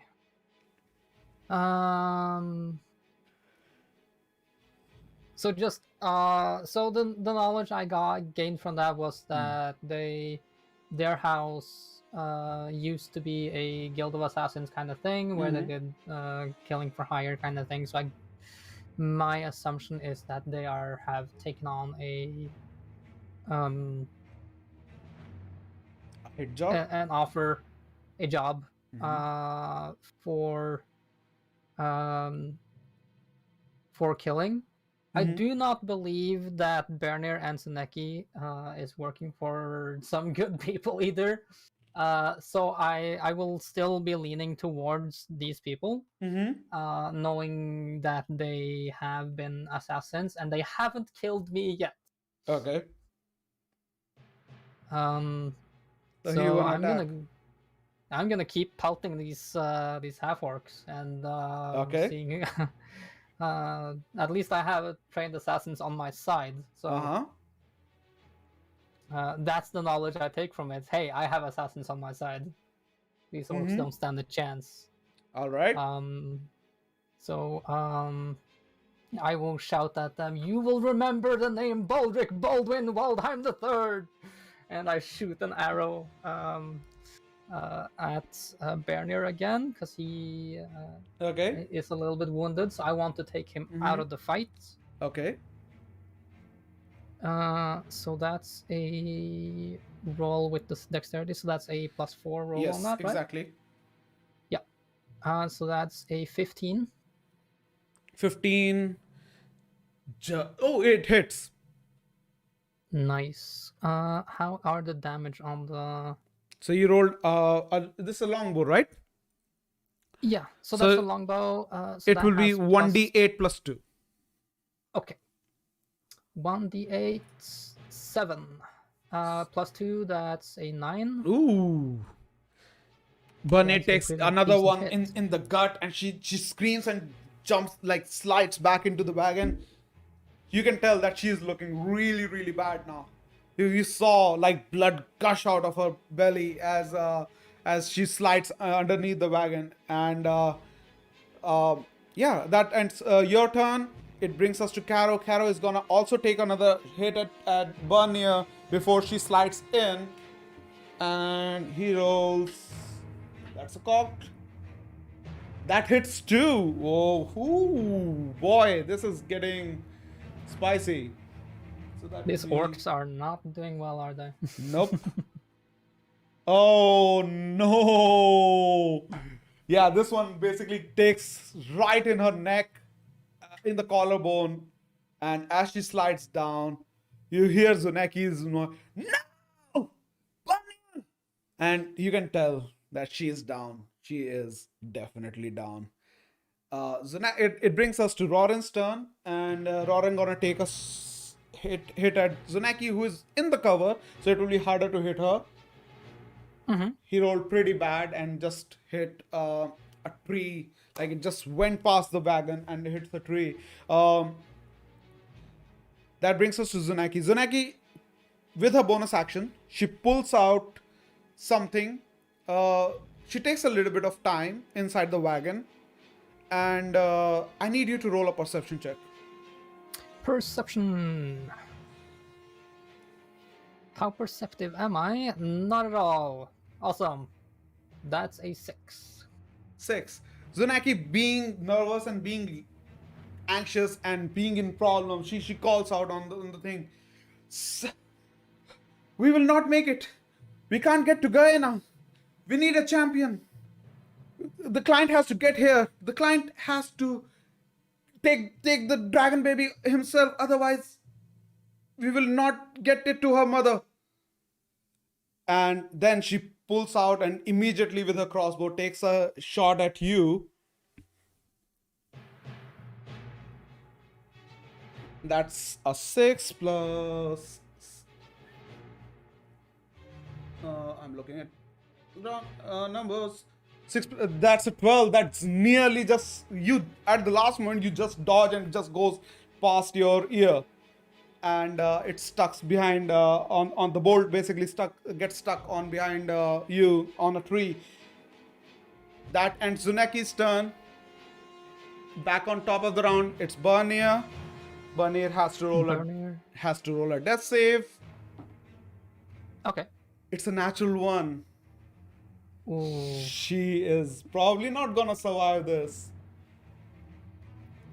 That ends Bernier's turn. That brings us back to you. Okay. So I have to ask. Do I know the knowledge of the land that you told me? Yes, you do. I Okay, didn't so tell you I anything do. that you shouldn't. Okay, so I do know that this land is ruled by dragon.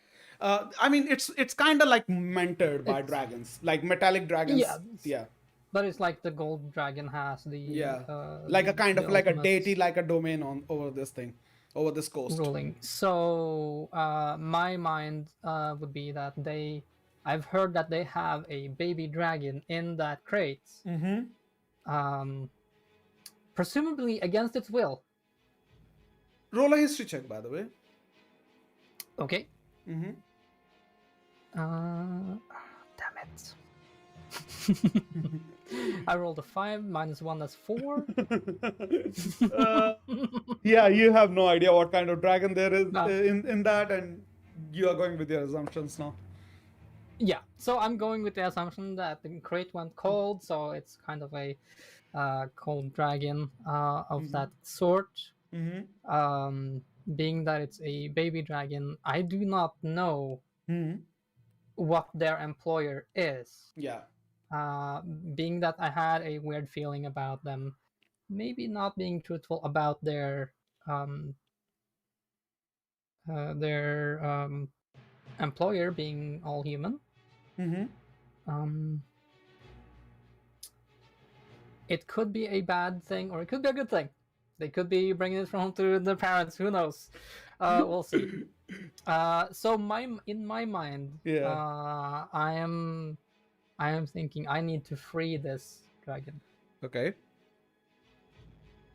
So I do not know what the elves are gonna do with it. I don't know anything, but I do want the dragon to be out of the box. Okay.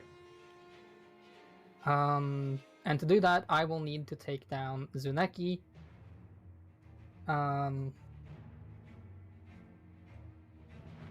Because given my history with my attacks, I don't think I can shoot the lock on the box.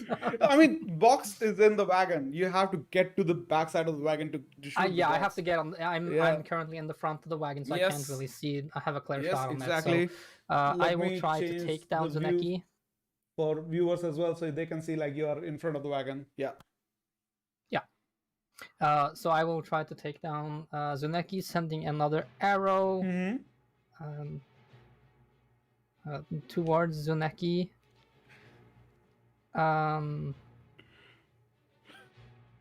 As I do, because she is out of the wagon now, right? No, she's still inside the wagon. She's just like sliding out of the window, shooting. She's going back in.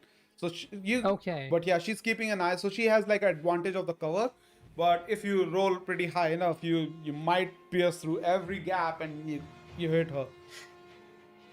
Well, which with her being in the wagon and being alone. Let's see. How far is the wagon from me now? So if you circumvent, if you jump over the thing, it will take less time to get there. But if I have to calculate your way over here, that will be 3 feet, 15, 35, and you have to travel about exactly 35 plus 15, 50 feet to get to the window where Zuneki is. So I will. You can do that on your. But yeah, you are off the horse. I'm off the horse, so I can't really make that thing, and I do not want to put my horse in the open.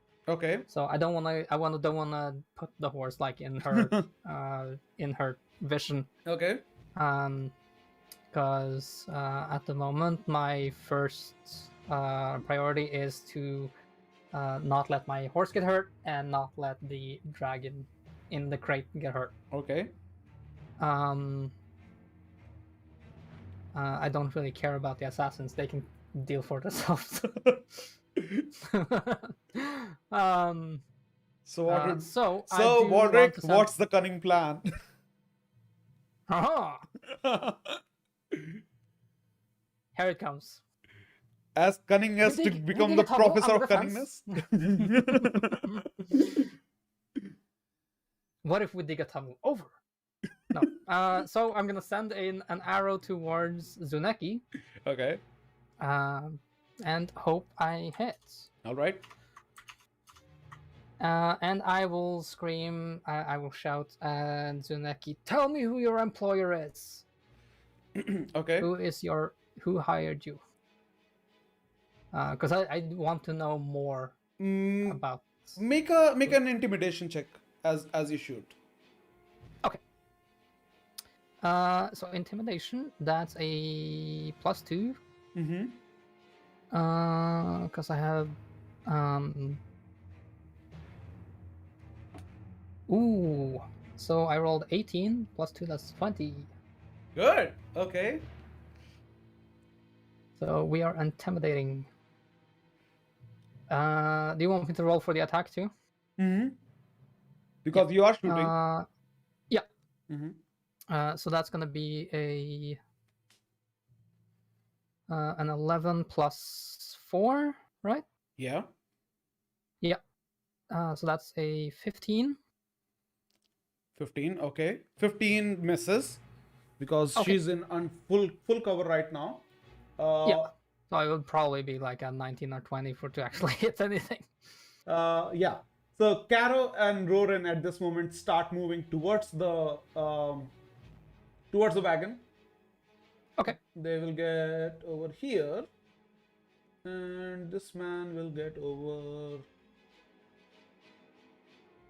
here. And they are moving towards the wagon to overpower Zuneki, who is alone at this moment with Bernier unconscious with a and as they move, they will also take a couple of shots to try hit Zuneki. Mm-hmm. They both miss. And okay, so as they do that, it's Zuneki's turn now. Zuneki shouts from behind the cover. She goes, It's the animal's mother, you moron!" And she will jump out and take one shot at Caro, who is getting dangerously close to the wagon now. That is a 17, no, 16 to hit. That I think that misses. Yeah. Oh no, it just hits. It, like, as he tries to dodge, but he cannot dodge it completely and takes it in his face. That will be oh no, in the wrong die. Fuck. 5 plus 4, 9 points of damage in Caro's face as he tries to dodge but takes it in the back, like on top of his back anyways, as he tries to duck away, but it sticks there and he screams in pain. That ends Zuneki's turn, and with that Zuneki will try to dash away from the wagon.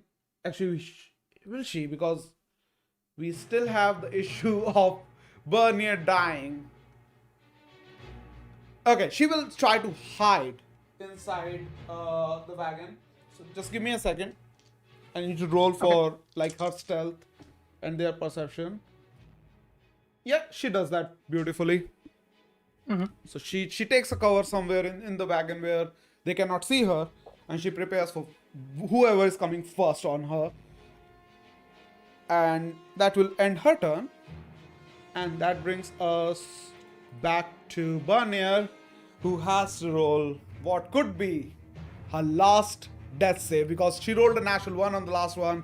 That meant 2 fails, and if it will be a third, she dies. Okay.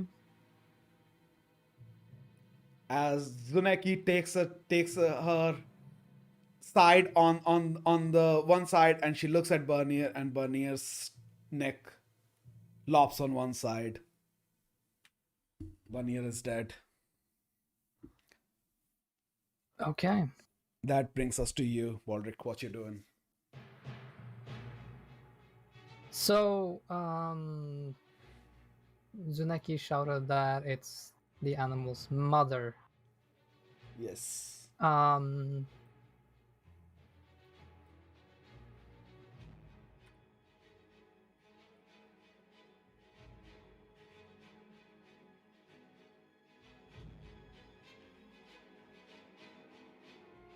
I am still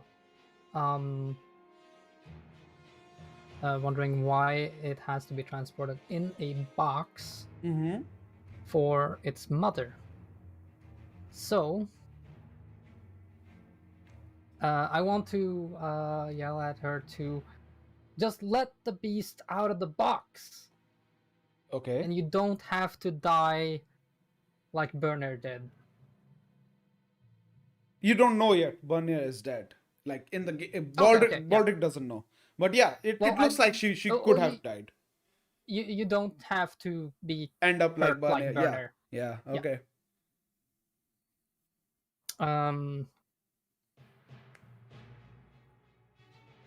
Roll another intimidation for me. Okay.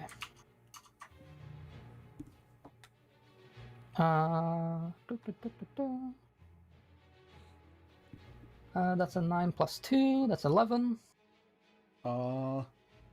She too rolled 11, so you fail to intimidate her. But she is shaking, but she still doesn't want to give up. It's not enough to have her come out with her hands up. So yeah. So that ends your turn. That brings us back to Caro and Roran. They will keep on moving towards the wagon. 5. Yeah. And they will get over here. They still haven't reached to the back of the tavern, wagon yet. So there's that. She is somewhere around here at this moment. I'll just put her on.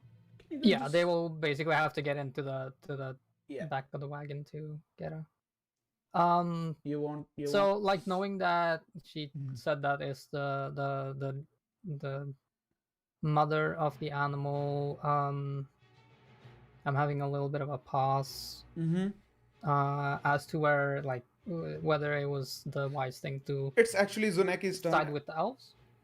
It's actually Zuneki's turn, so I'm just gonna ask you to hold for a second. Zuneki is not gonna do anything for now. Yeah, now you can do your turn. So you were taking a pause. Yeah, I'm just like I'm in a pause, wondering if the right thing was to side with the elves on this this mission.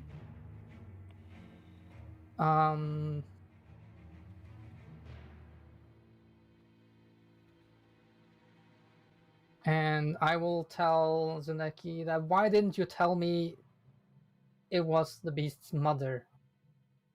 We would have a different outcome. You hear no response. And I will stay my attack. Okay. Do you want to get closer to wagon, or you want to stay where you are? I do want to move closer to the wagon, seeing as the elves are moving closer. Okay. I do want to move in as well. All right. So you're keeping your horse back there, or you're gonna climb your horse and then move? I want to keep my horse back there. Okay, so 30 feet of movement, that will be 10. And you will get here. 20 feet of movement. Yeah. And at this moment, as you get there, you hear Roran and Karo going, come on, We're gonna be so filthy rich, nobody will be able to touch her. Touch us, sorry. And that ends your turn. Or you wanna hold an action because you haven't taken action. Yeah, I haven't done an action. Or you wanna take right now? You can take it right now as well. Yeah. I don't want to attack Zuneki further. Um, Do you wanna attack Karo and Rorin? that would be kind of foolish, wouldn't it? It depends on you. They have their back towards you. How far is Raren from me? Because he's the closest one. Yeah, he is 10 feet from you. Okay, so 5 feet is my. You already completed your movement, so you cannot attack right now. Unless you take a range attack. Yeah. But they're gonna, I assume, end up trying to maneuver behind the carriage. That's what they're trying to do. They're trying to get behind carriage and behind wagon and open it and get inside. Yeah. As I'm approaching, I would like to draw my rapier, and that will be my end of my thing, I think. Okay, cool. So you're switching to rapier, and that will be end your turn. All right. So that brings us back to Caro and Roran. Wait, yeah, it's their turn. So yeah, Caro will get behind as soon as he gets behind the wagon, Zunaki, who held her action at that moment, immediately blasts the door open and jumps at him and tries to attack him with her dagger. That's 26 to hit. 23 to hit. She hits. And that will be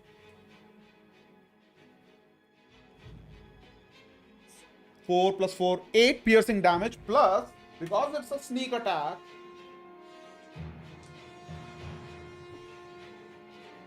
eight more, 16 points of damage. And she does this thing called insightful fighting. And she and this guy has to go against each other. Fails. So she doesn't get that. But she makes 16 points of damage, and Caro gets stabbed in the chest, and she digs it deep, and he stumbles back, but also tries to take an attack at her with his turn. That's a hit. That will be a short sword plus 7 to 1d6. Okay, that's cocked. That's 2 plus 5, 7 points of piercing damage at Zuneki. And yeah, she gets stabbed in the side, like just a slash, not a stab, but it just slashes her shoulder. But it looks bad, like her you can tell her wrong arm is not looking that good. But Caro basically just stumbles back and almost falls on his knees. He's looking bad. He's looking not in good moment right now. But at this moment, Roran starts moving towards Zunaki, and he's gonna take an attack from behind on her with advantage. So that hits. 21. That will be 1d6 plus 5 plus 2d6 because of sneak attack. Oh, he rolled 3 ones. He literally rolled 3 ones. So that's 8 points of damage on Zunaki. But yeah, she is now looking injured. It was good enough to make her knees wobble as well. That ends their turn. That brings us back to Zunaki's turn, and she's gonna take another swipe at Caro with one hand with the short sword and one hand with her dagger. So she's taking 2 hits at this guy. So that's on Caro, right? Yeah, Caro. Both hits. Okay. She rolled 16 and actually 16 plus 18. 18 plus 18 and 22. So 1d6 plus 2.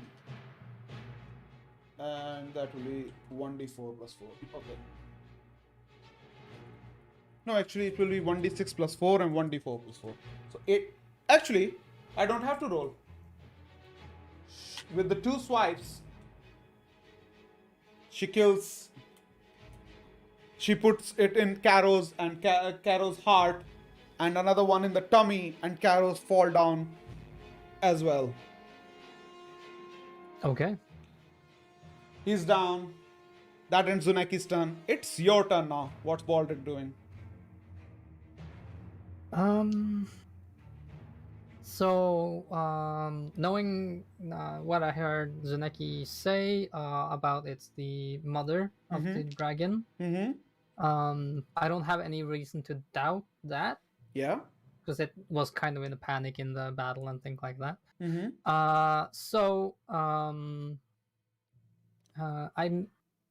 My assumption for Baldric is that seeing as he's brought up with a noble family, he would have been told about dragons and how maybe they are noble creatures. So Baldric's respect would be towards the dragon, not wanting them to be sold for money. Yeah. So being not too happy with the elves wanting to get rich off this helpless dragon puppy, knowing full well that I'm gonna probably end up fighting Roran and Zuneki and Caro and all of these fuckers. I basically just want to get the dragon out of the box. So am I close enough to maneuver to Roran's back? Yeah, you are. You will get back and do a surprise attack on Roran. Yeah, it won't be a surprise attack, but you will roll with advantage because you have flanked him. So roll twice. Sound cut off for a second. Oh, I'm saying that you roll with advantage because you have flanked him. So roll twice and take the higher number and add +4 to it. Yeah. Let's see. So that's a 17 plus 4. That hits. So that's a hit. Don't I have +5 because of the yeah, you do get +5. Rapier? Yeah. So 1d8 plus 5. Okay, 1d8 plus 5. Oof. So that's a 7 total. 7 points of damage. Yeah. Okay. You stab. You slash at Roran's back, and he winces as he looks behind, and he goes, "What are you doing?" I tell him that dragons are not for sale. Okay, so you do that, and he goes, "Fine, you die as well." And that ends his turn. Your turn. That brings us to Caro. Caro has to make a death save now. Caro survives first death save. That brings us to Roran, and he looks at you, he looks at Zuneki, looks at you, looks at Zuneki. I'm gonna actually roll for him to see who he's gonna attack, okay? Yeah. Because he is not in a good position and he's been betrayed. He's gonna attack you. Yeah. And in reaction, in anger, he turns around and starts to attack you. And that will be actually 18 to hit. 18 to hit. Yes, sir.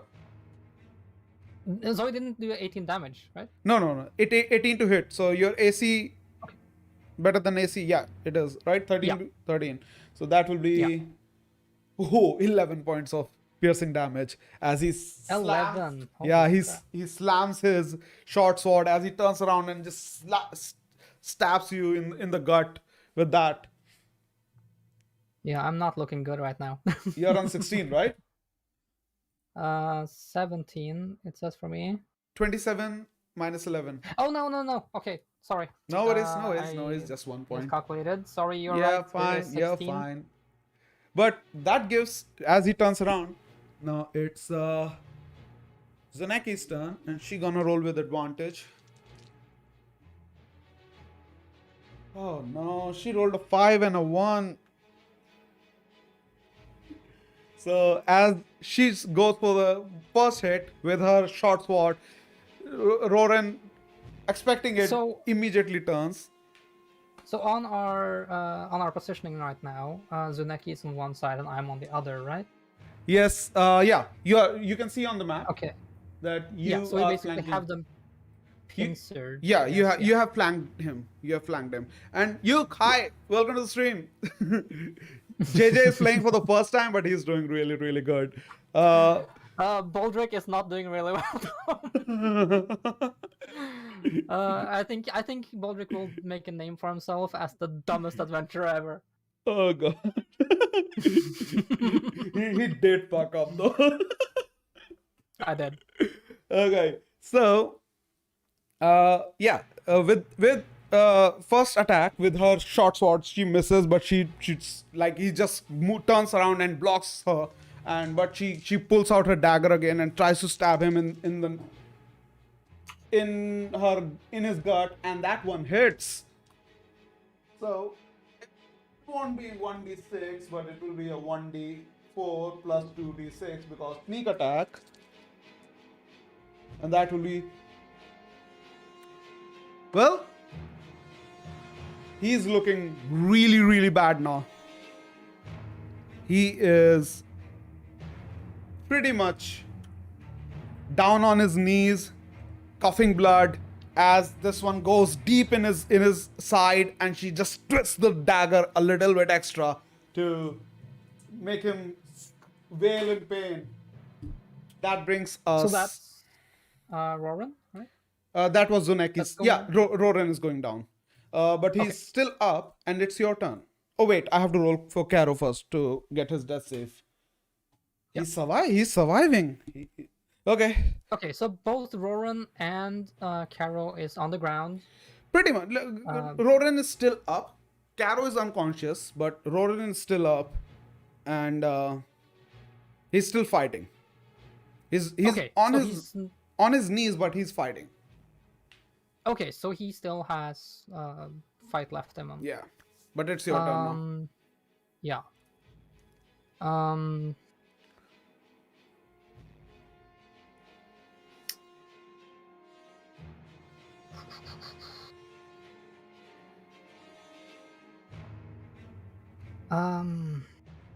So I do want to finish off Roran if I can. Mm-hmm. So And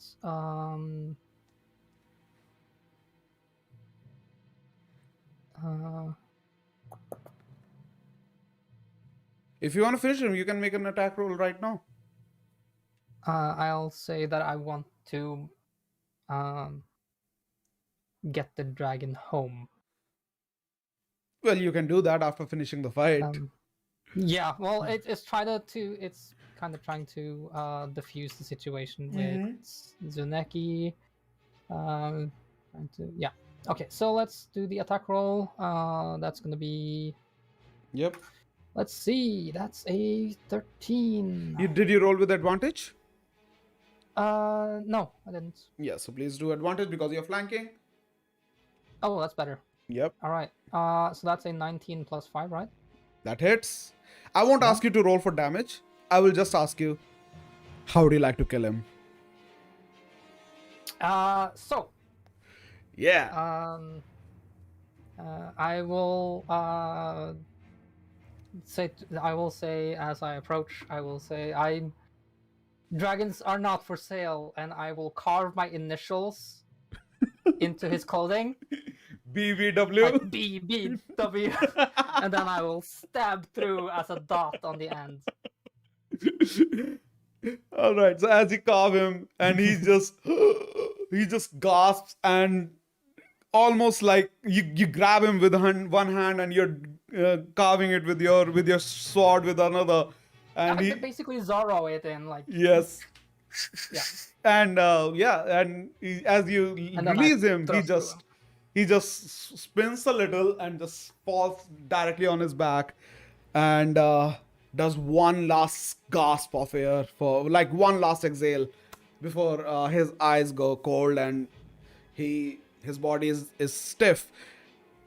At this moment, Zuneki turns and stabs Caro twice and immediately kills him as well. And then she turns towards you with her sword in your face. And she goes, "You fucking stupid, naive idiot. Because of you, my partner is dead. What are you thinking?" To be fair, had you been honest with me, this will not have happened. Honest with what? All I want to do is see the dragon safe home with his parents. That's what we were doing, stupid. See? You should have told me who your employer was. Why? We hardly know you. And you did exactly what we were afraid of. Exactly.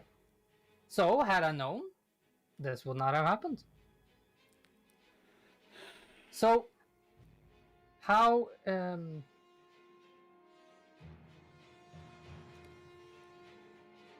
Get on wagon.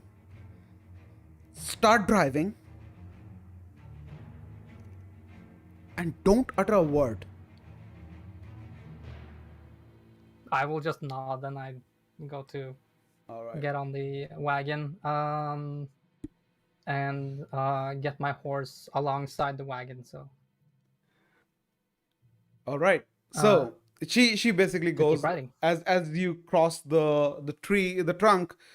She gets out and puts the leash of your horse on the back of the wagon, and she gets on top of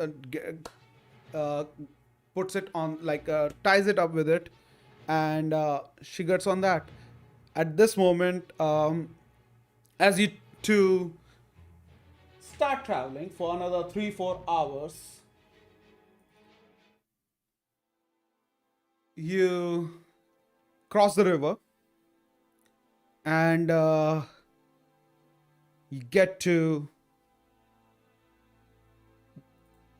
a more grassland kind of an area. You're still in the woods, but it is thick. It is in the middle of still in the jungle. When you get into a kind of like a very wide clearing, and Barnier is still dead. She has meanwhile Zuneki is taking care of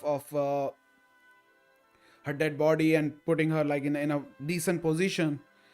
And when you get into the clearing, Barnier tells you to slow the wagon down. When you hear Zuneki? Oh yeah, sorry, Zuneki. Sorry. Yeah. Zuneki tells you that to slow the wagon down, and she tells you that we are getting close to where we are supposed to go, and you hear some voice coming from behind, like a male voice, but you cannot tell. You are sure that you didn't heard any voice, and you hear, "Hi, this is Tazok. I have contacted the champion, and if you have reached to the clearing, which you should be getting there now, he would apparate over there." She tells you to slow down. Okay, so I will do as she says. Mm-hmm. Um, slowing it down. I will still keep my mouth shut. Oh God. Uh, so yeah. As Yeah, I would like messing like fucking up so bad. Baldric is like, yeah, keep my head down. I will.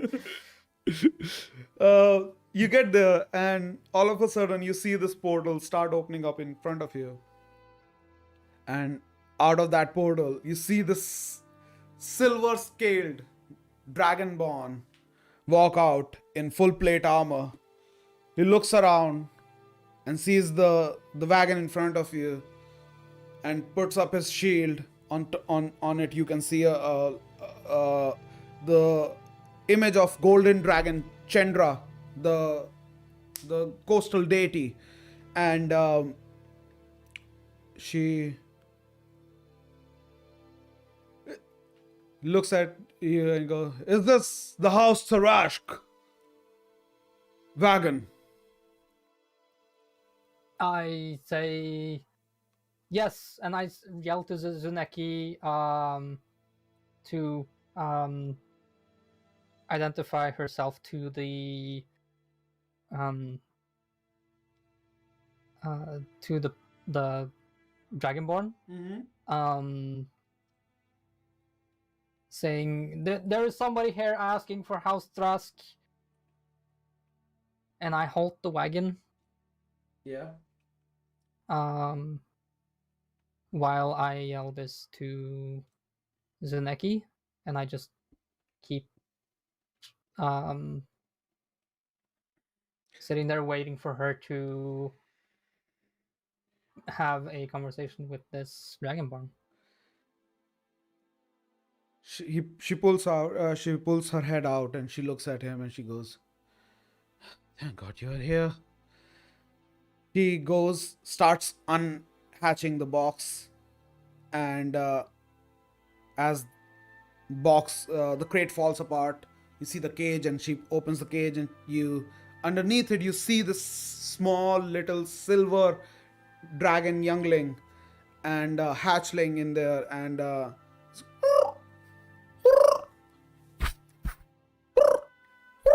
he the hatchling just jumps down on the wagon and turns around, and you see him running across you. uh,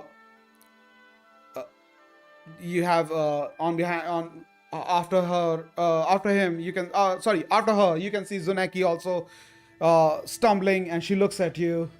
She goes, "You did well. I know this mistake is gonna be very heavy on you, but we all have to make shots when we are out there in danger. You survived. You made the mission. Got the mission completed. That's all what matters at the end." No, I just wanted the dragon to be safe. She just keeps stumbling, and she goes, "Okay, come." She just not even like says anything, but kind of just gestures at you Yeah. to follow her. So I will follow her as she wants, And then you see this I silver hatchling just runs towards the dragonborn and just jumps into his arms, and he takes it and kind of just they play together for a little while. Dragonborn laughs. You can also tell that the hatchling is cooing in his arms, and kind of just muffles her head with the dragonborn with his own kind, like sort of like her own kind, and then you have Zunaki walks up to him and tells, "This one is from House Dineth. Yeah, I looked into your bag. I know you didn't, probably did look in our bag as well. So, we lost Banya. But if he wasn't here, I would have died too. Dragonborn looks at you, nods, and offers his big, burly paw to shake. Name's I Rajat. will extend my hand to him and shake his hand and say that my name is Baldric. I will not be as as pompous as he has been onto this point. So uh, I will just say I'm Baldric Baldwin Waldheim the Third, at your service. Rajat. The hatchling looks at you. Just you can tell that it's smiling, and he kind of just pushes her back in his arms, and he looks at you and tell you, I have a job if you are interested. I very much am. You will have to collect a party for this, but we know who those Hasurani blokes were working for.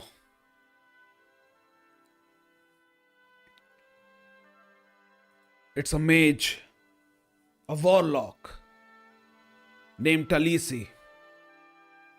She's an half elf. If it wasn't for you, it would have been her talking to those elves right now, at this very point, at this very location.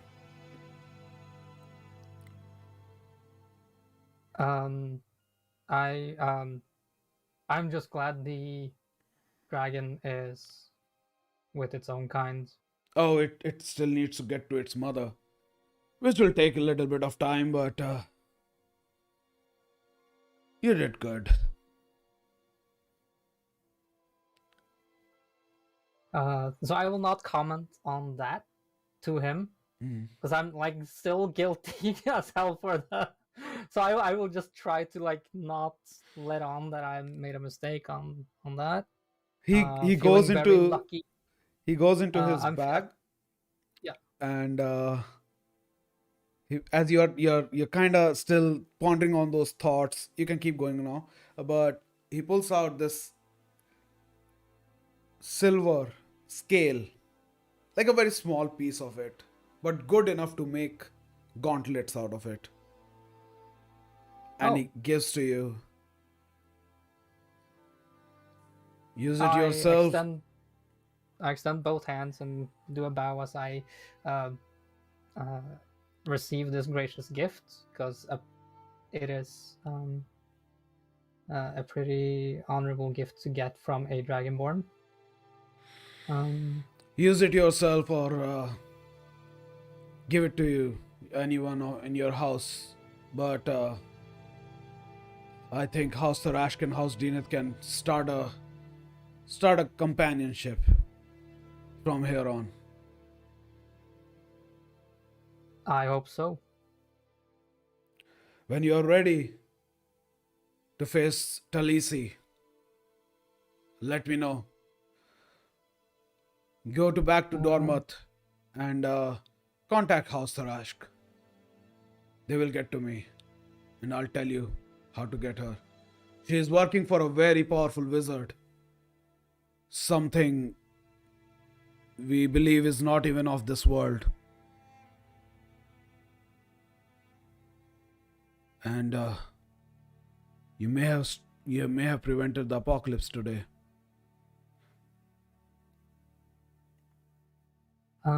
I will contact. I will be at House Drask once I have recovered from the battle we just came from. Good. It's time for me to go, as he sees at the portal, which has started to dim now. And he asks Zuneki, who is looking very, very bad, and he asks, "Would you like to come with me?" She goes, "I have to. I have to bury Banya." He gives Zuneki the dragon baby and walks to the wagon, picks up Banya, rushes back to the portal, and says she needs to be buried at House Sorash's burial mounds. And they both look at you, nod. Zuneki comes and claps your shoulder. Learn to be wise, kiddo, and gently slaps your face. And slowly, Rajat basically grabs Dragon in one, like holding Bernia's body, Dragon baby in hands of this stumbling and limping Zuneki. They slowly went into the portal, and it vanishes, and all of a sudden, you're alone again with first war scar and first war experience under your belt. Congratulations on completing your first adventure. And Baldric feeling a little bit guilty about messing up his first adventure, his first opportunity to make a good name for himself, but bit happy that the at least the dragon is safe. But yeah, that was awesome. That was awesome, man. And again, there are no mistakes. Things happen in Dungeons and Dragons. People die. It happens. Yeah. So there were no mistakes. You did pretty awesome. I loved it. You stick to your character. You played it fantastically. Guys, go and check out KingJayJay. If you want to post your Trovo link, please do. Yeah, let's see. And I think I have given you permission, but if something happens, let me know. And guys, do remember, giveaway is still up. We gonna you guys can download the demo of RPG Engine. Send me the maps that you make on Instagram to check out the terms and conditions. Put the exclamation mark giveaway in the chat, and it will give you the whole thing back at you, and you can try it for a free Steam copy of the RPG Engine, which is just released, and the dev is also very happy and to try out your maps, and he will judge them with me. So that's that. JJ, thanks a lot for being on the stream. It was freaking amazing pleasure to DM you and to give you your first adventure, to pop your D&D cherry. Thanks so much for the advice and teaching me about D&D. Being this is my first campaign and first character. Hope maybe there will be some more adventures with the dumbest adventure alive. Baldric Baldwin Waldheim III. He had a cunning plan, even though it didn't work well, but he had a cunning plan. He had a cunning plan, even though he was too dumb to do the right choice. So he lived up to his name. He lived up to his name. Okay, guys. We're gonna end the stream over here. Let me give you guys really quick another chance to look at the giveaway. There you go. These are the terms. You have to download from the first link, post the map as an image or as a video on my Instagram DM, and we'll take it from there. Next Thursday we're gonna announce the winners, and they will could be one key, multiple keys, depend on how many entries we get. And JJ, love you so much, And everybody who joined in, thank you, thank you, thank you, thank you for watching and having this amazing adventure with us. Let's find out somebody to raid. Oh, okay. Right now we can raid. Thank you everyone for being here. Love your faces. I hope you all have a good night. And thank you, Jay, again for My making pleasure. this a massive, awesome adventure. I look forward to future adventure times together. Oh, I'm so as I said, if you are interested in like coming back to this character, I already created a plot hook for you in this I very know that. adventure. So you can do that. To be honest, I'm gonna tell you right now, this is the behind the scene thing. You were supposed to fight Talisi or Rajet, depending which side will survive the fight, the ambush. But given that with Baldrick's brave adventure, he managed to kill both sides. So I didn't mean to put you in a position where you're fighting BBG alone and get completely overwhelmed by it. So yeah, I left it for that. Yeah, the half orcs were being very deceptive, so that was the way to lead me towards the elves. So yeah, maybe Baldric will learn to not trust people on their first assumptions next time. It is like half orcs can be good as well. So this Yeah. is something you'll find out. Okay, we're gonna rate Ivan Blair Art for this time, and let's call it a night over there. Oh yeah, and we are both in Kraken's campaign on Friday next week. Yeah, you guys will check us out. Also, Wednesday, guys. Wednesday we are starting our second campaign, the Nerdy 20 second campaign. So come out for that.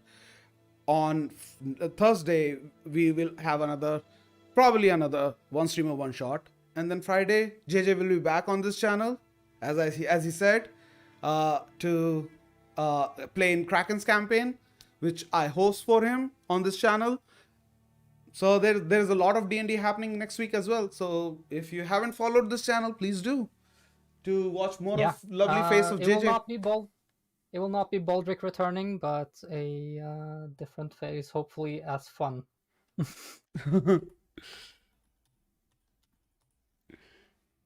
will be fun. It will be fun. I'm sure of that. Yeah, hopefully I made the other guy a little bit smarter. Yes, that's the one you are in, the Friday one. Yeah, Yuke is also gonna be there. So yes, double fucking amazing bomb blast. So yeah, okay guys, it's gonna be awesome. I'm gonna start the raid, and I hope to see you guys next week as well. I mean, I'll be streaming tomorrow as well, but yeah, hope to see you guys next week as well. JJ, see you next Friday. Thank you for joining me, and it was super fucking amazing fun too. Dear you. Awesome. Thank you. Love you guys. Have a good night, good day, whatever you're having in your time zone. Share love with each other.